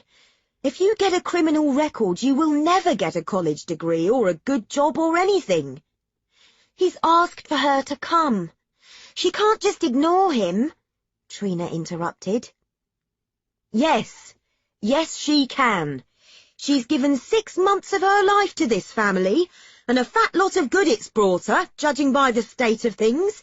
A fat lot of good it's brought this family, with people banging on the door and all the neighbours thinking we've been done for benefit fraud or some such. No, she's finally got the chance to make something of herself, and now they want her to go to that dreadful place in Switzerland and get involved in God knows what. Well, I say no. No, Louisa. But she has to go, Trina said. No, she doesn't. She's done enough. She said herself last night she's done everything she could. Mum shook her head. Whatever mess the trainers are going to make of their lives going to this... Whatever they're going to do to their own son, I don't want Louisa involved. I don't want her ruining her whole life. I think I can make my own mind up, I said. I'm not sure you can. This is your friend, Louisa. This is a young man with his whole life ahead of him. You cannot be part of this. I'm shocked that you could even consider it. Mum's voice had a new, hard edge. I didn't bring you up to help someone end his life. Would you end Grandad's life? Do you think we should shove him off to Dignitas too? Grandad is different. No, he isn't. He can't do what he used to, but his life is precious, just as Will's is precious. It's not my decision, Mum. It's Will's. The whole point of this is to support Will. Support Will? I've never heard such rubbish. You were a child, Louisa. You've seen nothing, done nothing, and you have no idea what this is going to do to you. How in God's name will you ever be able to sleep at night if you help him to go through with it? You'd be helping a man to die. Do you really understand that? You'd be helping Will, that lovely, clever young man, to die. I'd sleep at night because I trust Will to know what is right for him, and because what has been the worst thing for him has been losing the ability to make a single decision, to do a single thing for himself. I looked at my parents, trying to make them understand. I'm not a child. I love him, and I shouldn't have left him alone, and I can't bear not being there and not knowing what he's... I swallowed. So yes, I'm going. I don't need you to look out for me or understand. I'll deal with it. But I'm going to Switzerland, whatever either of you says. The little hallway grew silent. Mum stared at me like she had no idea who I was. I took a step closer to her, trying to make her understand. But as I did, she took a step back. Mum, I owe Will. I owe it to him to go. Who do you think got me to apply to college? Who do you think encouraged me to make something of myself, to travel places, to have ambitions? Who changed the way I think about everything, about myself even? Will did. I've done more, lived more in the last 6 months than in the last 27 years of my life. So if he wants me to go to Switzerland, then yes, I'm going to go, whatever the outcome.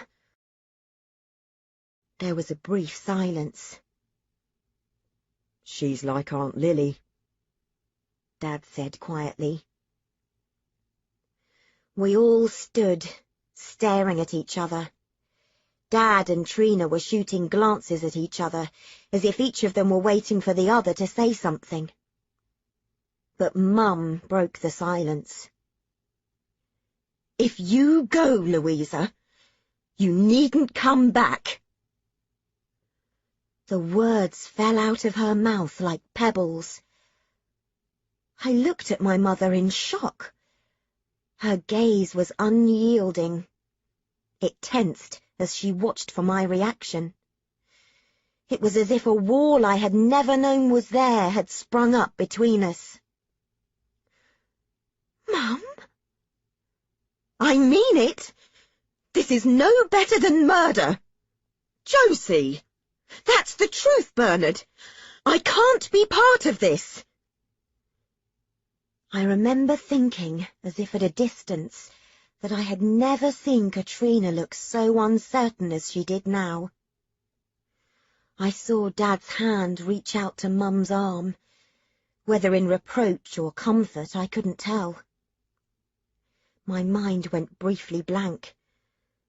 Then, almost without knowing what I was doing, I walked slowly down the stairs and past my parents to the front door. And after a second, my sister followed me. The corners of Dad's mouth turned down, as if he were struggling to contain all sorts of things. Then he turned to Mum and placed one hand on her shoulder. Her eyes searched his face, and it was as if she already knew what he was going to say. And then he threw Trina his keys. She caught them one-handed. Here, he said. Go out the back door, through Mrs. Doherty's garden, and take the van. They won't see you in the van. If you go now and the traffic's not too bad, you might just make it. You have any idea where this is all headed? Katrina said. She glanced sideways at me as we sped down the motorway. Nope. I couldn't look at her for long. I was rifling through my handbag, trying to work out what I had forgotten.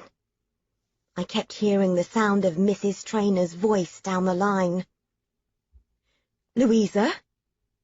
Please will you come? I know we've had our differences, but please, it's vital that you come now. Shit. I've never seen Mum like that, Trina continued. Passport, wallet, door keys. Door keys? For what? I no longer had a home. Katrina glanced sideways at me. I mean, she's mad now, but she's in shock. You know she'll be all right in the end, right? I mean, when I came home and told her I was up the duff, I thought she was never going to speak to me again. But it only took her, 2 days to come round. I could hear her babbling away beside me, but I wasn't really paying attention. I could barely focus on anything. My nerve endings seemed to have come alive. They almost jangled with anticipation. I was going to see Will. Whatever else, I had that. I could almost feel the miles between us shrinking, as if we were at two ends of some invisible elastic thread. Trine. Yes? I swallowed. Don't let me miss this flight.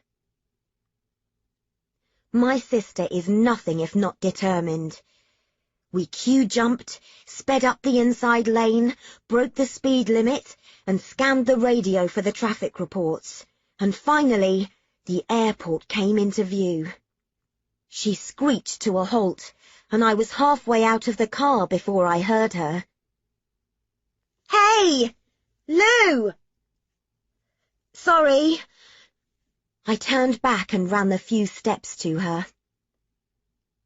She hugged me, really tightly. You're doing the right thing, she said. She looked almost close to tears. Now fuck off. If you miss the bloody plane on top of me getting 6 points on my licence, I'm never talking to you again. I didn't look back. I ran all the way to the Swiss Air desk, and it took me 3 goes to say my name clearly enough to request my tickets. I arrived in Zurich shortly before midnight. Given the late hour, Mrs. Traynor had, as promised, booked me into a hotel at the airport, and said she would send a car for me at 9 the following morning. I had thought I wouldn't sleep, but I did. An odd, heavy and disjointed trawl through the hours, waking up at 7 the next morning with no idea where I was. I stared groggily around the unfamiliar room, at the heavy burgundy drapes designed to block out light, at the large flat-screen television, at my overnight bag, which I hadn't even bothered to unpack.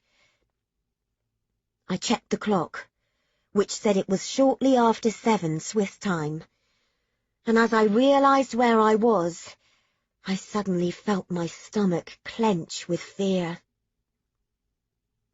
I scrambled out of bed just in time to be sick in the little bathroom. I sank down on the tiled floor, my hair sticking to my forehead, my cheek pressed against the cold porcelain. I heard my mother's voice, her protests, and I felt a dark fear creeping over me. I wasn't up to this.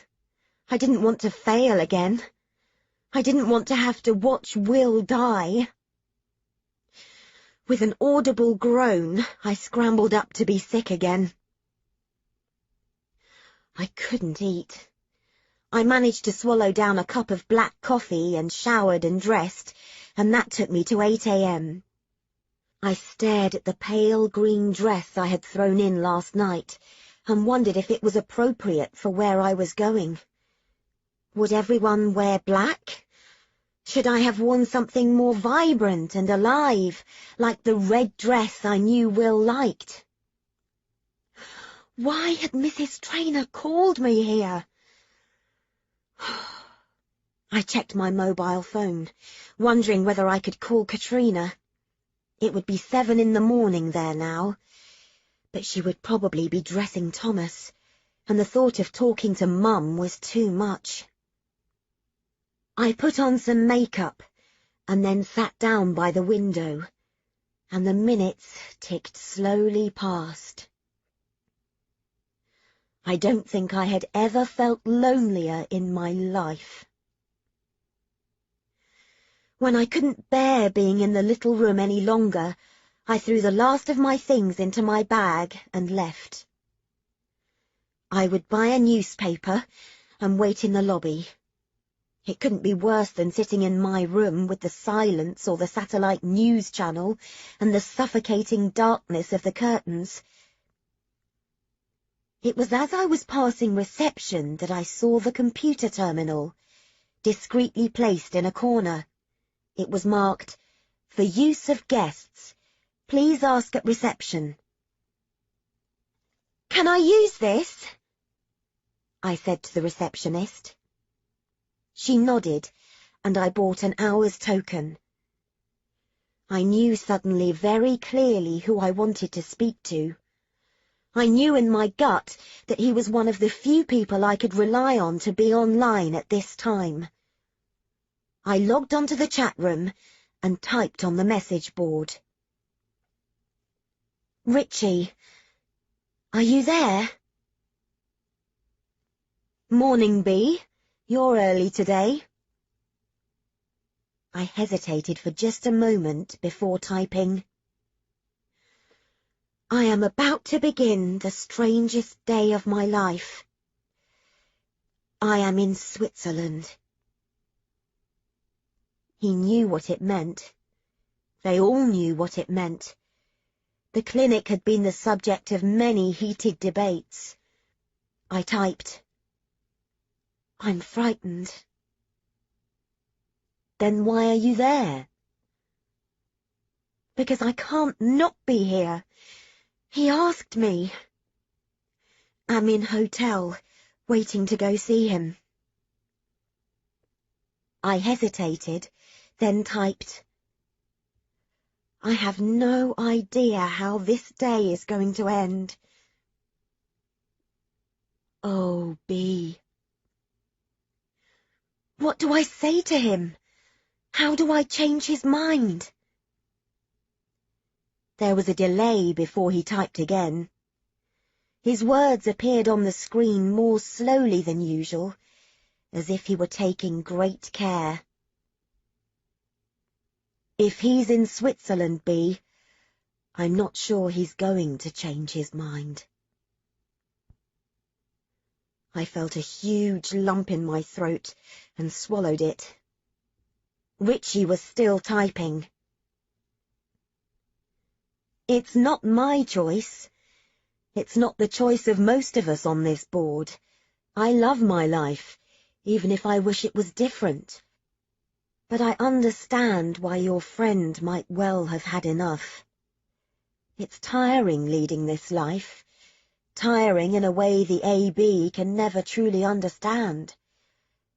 If he is determined, if he really can't see a way of things being better for him, then I guess the best thing you can do is just be there.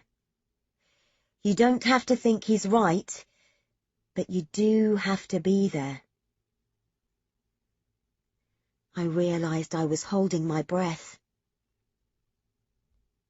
Good luck, B. And come see me after.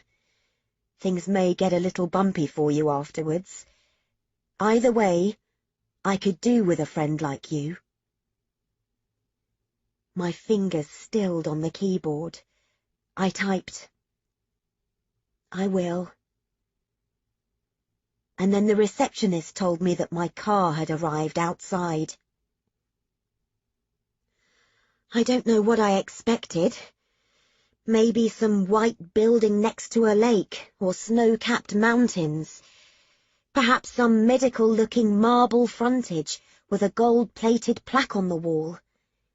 What I didn't expect was to be driven through an industrial estate until I arrived at what looked remarkably like an ordinary house, surrounded by factories and, weirdly, a football pitch.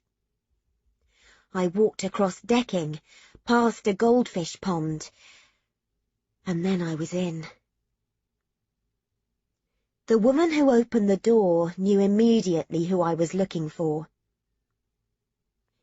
He is here. Would you like me to show you? I stalled then. I stared at the closed door, oddly similar to the one I had stood outside in Will's annex all those months ago, and I took a breath and nodded. I saw the bed before I saw him. It dominated the room with its mahogany wood, its quaintly flowered quilt and pillows weirdly out of place in that setting. Mr. Traynor sat on one side of it, Mrs. Traynor on the other. She looked ghostly pale, and stood up when she saw me. Louisa. Georgina was seated on a wooden chair in the corner, bent over her knees, her hands pressed together as if in prayer. She lifted her gaze as I walked in, revealing shadowed eyes, reddened with grief, and I felt a brief spasm of sympathy for her. What would I have done if Katrina had insisted on her right to do the same? The room itself was light and airy, like an upmarket holiday home. There was a tiled floor and expensive rugs, and a sofa at the end that looked out onto a little garden. I didn't know what to say. It was such a ridiculous, mundane sight, the three of them sitting there, as if they were a family trying to work out where to go sightseeing that day. I turned towards the bed. So, I said, my bag over my shoulder. I'm guessing the room service isn't up to much. Will's eyes locked onto mine, and despite everything, despite all my fears, the fact that I had thrown up twice, that I felt like I hadn't slept for a year, I was suddenly glad I had come. Not glad, relieved. like I had excised some painful, nagging part of myself and given it over. And then he smiled. It was lovely, his smile. A slow thing, full of recognition. Weirdly, I found myself smiling back. "Nice room," I said, and immediately realized the idiocy of the remark. I saw Georgina close her eyes, and I blushed. Will turned towards his mother. "I want to talk to Lou. Is that okay?" She tried to smile. I saw a million things in the way she looked at me then. Relief, gratitude, a faint resentment at being shut out of these few minutes, perhaps even a distant hope that my appearance meant something, that this fate might yet be twisted from its tracks. "Of course." She moved past me into the corridor, and as I stood back from the doorway to let her pass, she reached out a hand and touched my upper arm, just lightly. Our eyes met, and hers softened, so that briefly she looked like someone else entirely, and then she turned away from me. "Come, Georgina," she said, when her daughter made no attempt to move. Georgina stood slowly and walked out silently, her very back broadcasting her reluctance. And then it was just us. Will was half propped up in the bed, able to see out of the window to his left, where the water feature in the little garden merrily trickled a thin stream of clear water below the decking. On the wall was a badly framed print picture of dahlias. I remember thinking that was a really crummy print to have to look at in your last hours. "So, you're not going to—" "I'm not going to try and change your mind." "If you're here, you accept it's my choice. This is the first thing I've been in control of since the accident." "I know." And there it was. He knew it, and I knew it. There was nothing left for me to do. Do you know how hard it is to say nothing, when every atom of you strains to do the opposite? I had practiced not saying anything the whole way from the airport, and it was still nearly killing me. I nodded. When I finally spoke, my voice was a small, broken thing. What emerged was the only thing I could safely say. "I missed you." He seemed to relax then. "Come over here." And then when I hesitated, "Please, come on. Right here, on the bed. Right next to me." I realized then that there was actual relief in his expression, that he was pleased to see me in a way he wasn't actually going to be able to say. And I told myself that it was going to have to be enough. I would do the thing he had asked for. That would have to be enough. I lay down on the bed beside him, and I placed my arm across him.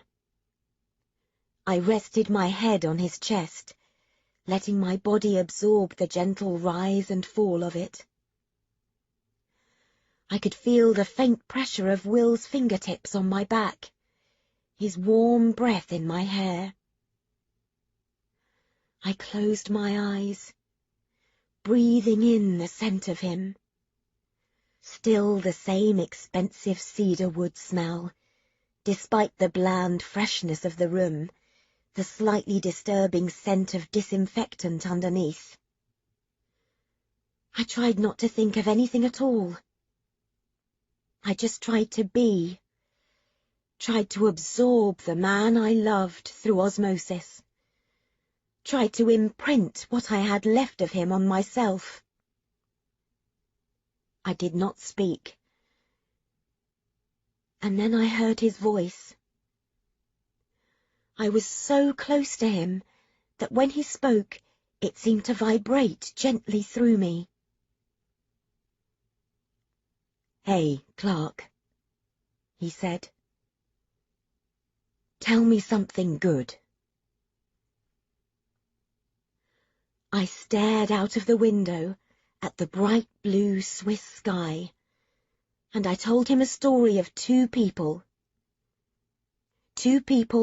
who shouldn't have met, and who didn't like each other much when they did, but who found they were the only two people in the world who could possibly have understood each other.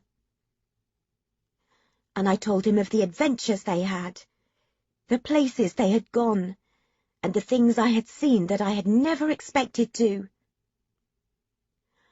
I conjured for him electric skies and iridescent seas, and evenings full of laughter and silly jokes. I drew a world for him, a world far from a Swiss industrial estate, a world in which he was still somehow the person he had wanted to be. I drew the world he had created for me, full of wonder and possibility. I let him know a hurt had been mended in a way that he couldn't have known, and for that alone there would always be a piece of me indebted to him. And as I spoke, I knew these would be the most important words I would ever say, and that it was important that they were the right words, that they were not propaganda, an attempt to change his mind, but respectful of what Will had said. I told him something good. Time slowed and stilled. It was just the two of us, me murmuring in the empty, sunlit room. Will didn't say much. He didn't answer back, or add a dry comment or scoff. He nodded occasionally, his head pressed against mine, and murmured, or let out a small sound that could have been satisfaction at another good memory. "It has been," I told him, "the best 6 months of my entire life." There was a long silence. "Funnily enough, Clark, mine too." And then, just like that, my heart broke. My face crumpled, my composure went, and I held him tightly, and I stopped caring that he could feel the shudder of my sobbing body, because grief swamped me. It overwhelmed me, and tore at my heart and my stomach and my head, and it pulled me under, and I couldn't bear it. I honestly thought I couldn't bear it. "Don't, Clark," he murmured. I felt his lips on my hair. "Oh, please, don't. Look at me." I screwed my eyes shut and shook my head. "Look at me, please." I couldn't. "You're angry. Please, I don't want to hurt you or make you—" "No." I shook my head again. "It's not that. I don't want—" My cheek was pressed to his chest. "I don't want the last thing you see to be my miserable blotchy face." You still don't get it, Clark, do you? I could hear the smile in his voice. It's not your choice. It took some time to regain my composure. I blew my nose, took a long, deep breath. Finally, I raised myself on my elbow, and I looked back at him. His eyes, so long strained and unhappy, looked oddly clear and relaxed. You look absolutely beautiful. Funny.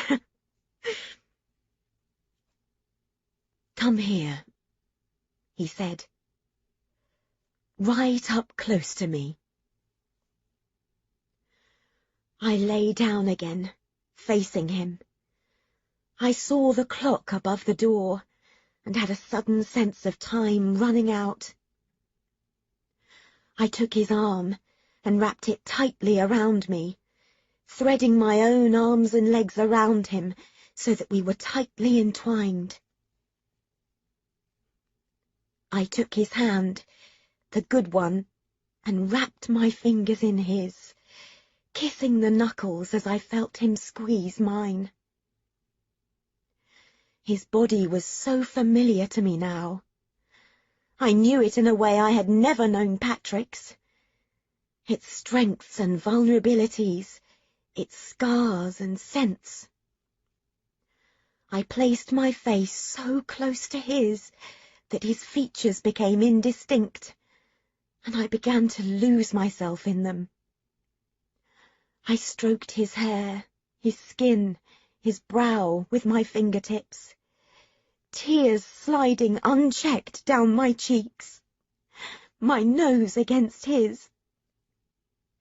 And all the time he watched me silently, studying me intently, as if he was storing each molecule of me away. He was already retreating, withdrawing to somewhere I couldn't reach him.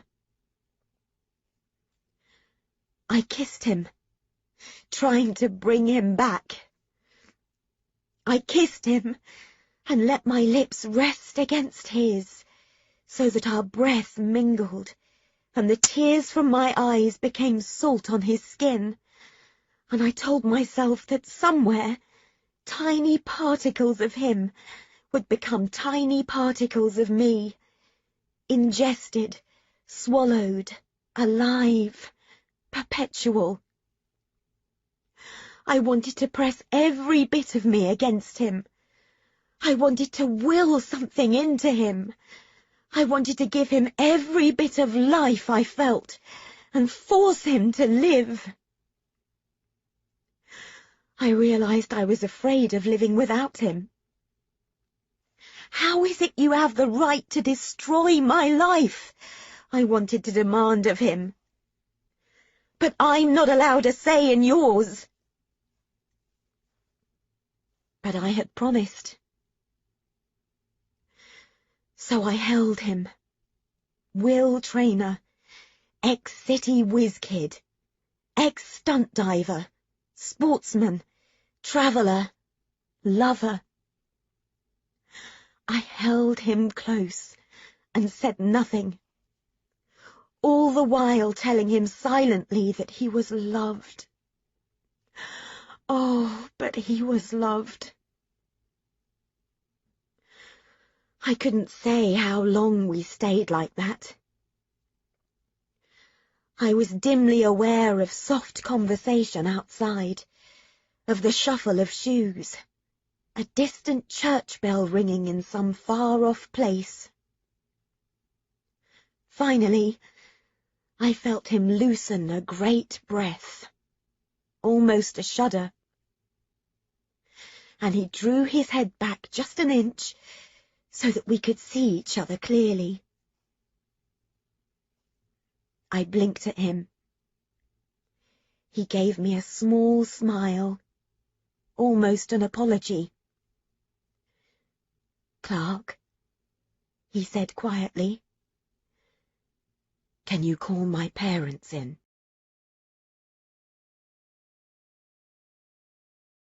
Chapter 27.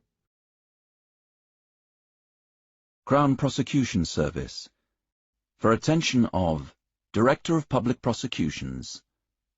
Confidential Advisory, Re. William John Trainer. 4/9/2009.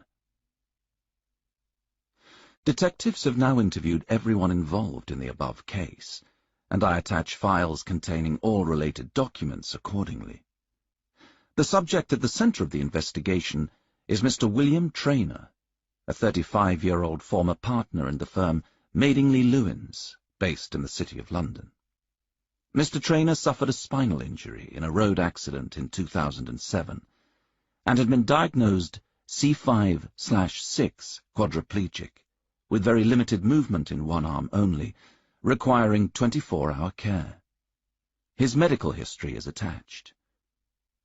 The papers show that Mr. Trainer had been at pains to regularize his legal affairs some time before his trip to Switzerland. We have been forwarded a signed and written statement of intent by his lawyer, Mr. Michael Lawler, as well as copies of all relevant documentation relating to his consultations with the clinic beforehand. Mr. Trainer's family and friends had all expressed their opposition to his stated desire to end his life prematurely.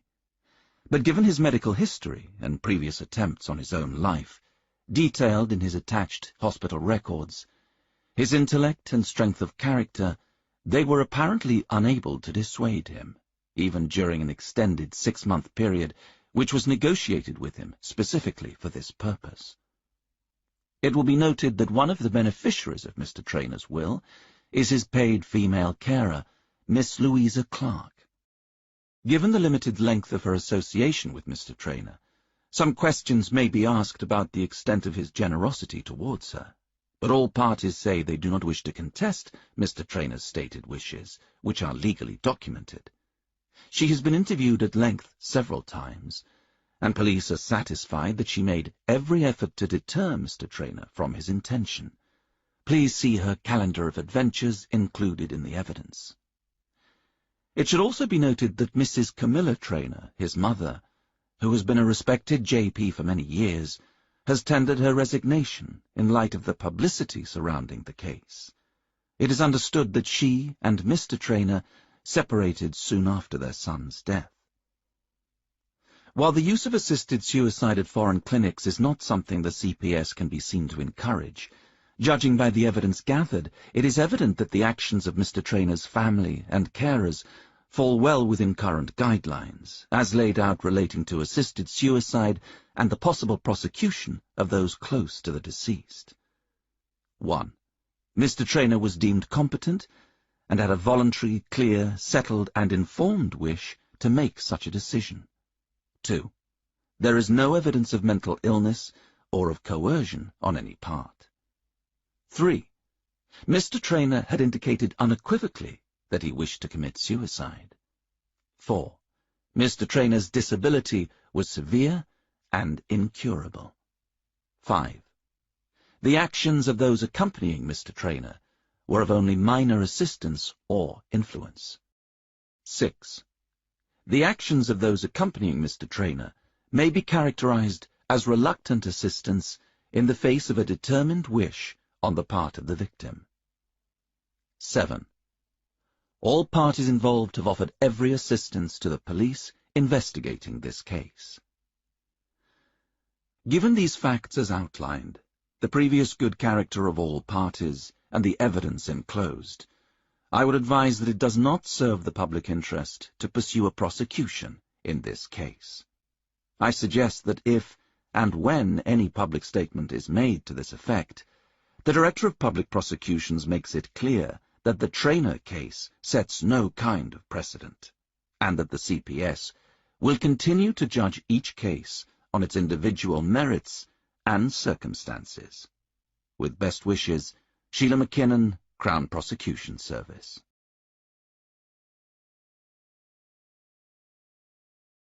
Epilogue. I was just following instructions. I sat in the shadow of the dark green cafe awning, staring down the length of the Rue du Franc-Bourgeois, the tepid sun of a Parisian autumn warming the side of my face. In front of me, the waiter had, with Gallic efficiency, deposited a plate of croissants and a large cup of filter coffee. 100 yards down the street, 2 cyclists stopped near the traffic lights and struck up a conversation. One wore a blue backpack, from which 2 large baguettes poked at odd angles. The air, still and muggy, held the scents of coffee and patisserie and the acrid tang of someone's cigarettes. I finished Trina's letter. She would have called, she said, but she couldn't afford the overseas charges. She had come top of her year in accountancy too, and had a new boyfriend, Sundeep, who was trying to work out whether to work for his dad's import-export business outside Heathrow, and had even worse taste in music than she did. Thomas was dead excited about moving up a class at school. Dad was still going great guns at his job and sent his love. She was pretty confident that Mum would forgive me soon. "She definitely got your letter," she said. "I know she read it. Give her time." I took a sip of my coffee, briefly transported to Renfrew Road and a home that seemed a million miles away. I sat and squinted a little against the low sun, watching a woman in sunglasses adjust her hair in the mirror of a shop window. She pursed her lips at her reflection, straightened up a little, and then continued her path down the road. I put down the cup, took a deep breath, and then picked up the other letter. The letter that I had carried around with me for almost 6 weeks now. On the front of the envelope, in typed capitals, it said, under my name, "Only to be read in the Café Marquis, Rue du Franc-Bourgeois, accompanied by croissants and a large café crème." I had laughed, even as I wept, on first reading the envelope. Typical Will, bossy to the last. The waiter, a tall, brisk man with a dozen bits of paper sticking out of the top of his apron, turned back and caught my eye. "All okay?" his raised eyebrows said. "Yes," I said, and then a little self-consciously, "Oui." The letter was typewritten. I recognized the font from a card he had sent me long ago. I settled back in my chair, and I began to read. Clark. A few weeks will have passed by the time you read this. Even given your newfound organizational skills, I doubt you will have made it to Paris before early September. I hope the coffee is good and strong, and the croissants fresh, and that the weather is still sunny enough to sit outside on one of those metallic chairs that never sit quite level on the pavement. It's not bad, the Marquis. The steak is also good, if you fancy coming back for lunch. And if you look down the road to your left, you will hopefully see L'Artisan Parfumeur, where after you read this, you should go and try the scent called something like Papillon Extrême. Can't quite remember. I always did think it would smell great on you. Okay, instructions over. There are a few things I wanted to say, and would have told you in person, but A, you would have got all emotional, and B, you wouldn't have let me say all this out loud. You always did talk too much. So here it is. The cheque you got in the initial envelope from Michael Lawler was not the full amount, but just a small gift, to help you through your first weeks of unemployment and to get you to Paris. When you get back to England, take this letter to Michael in his London office, and he will give you the relevant documents so you can access an account he has set up for me in your name.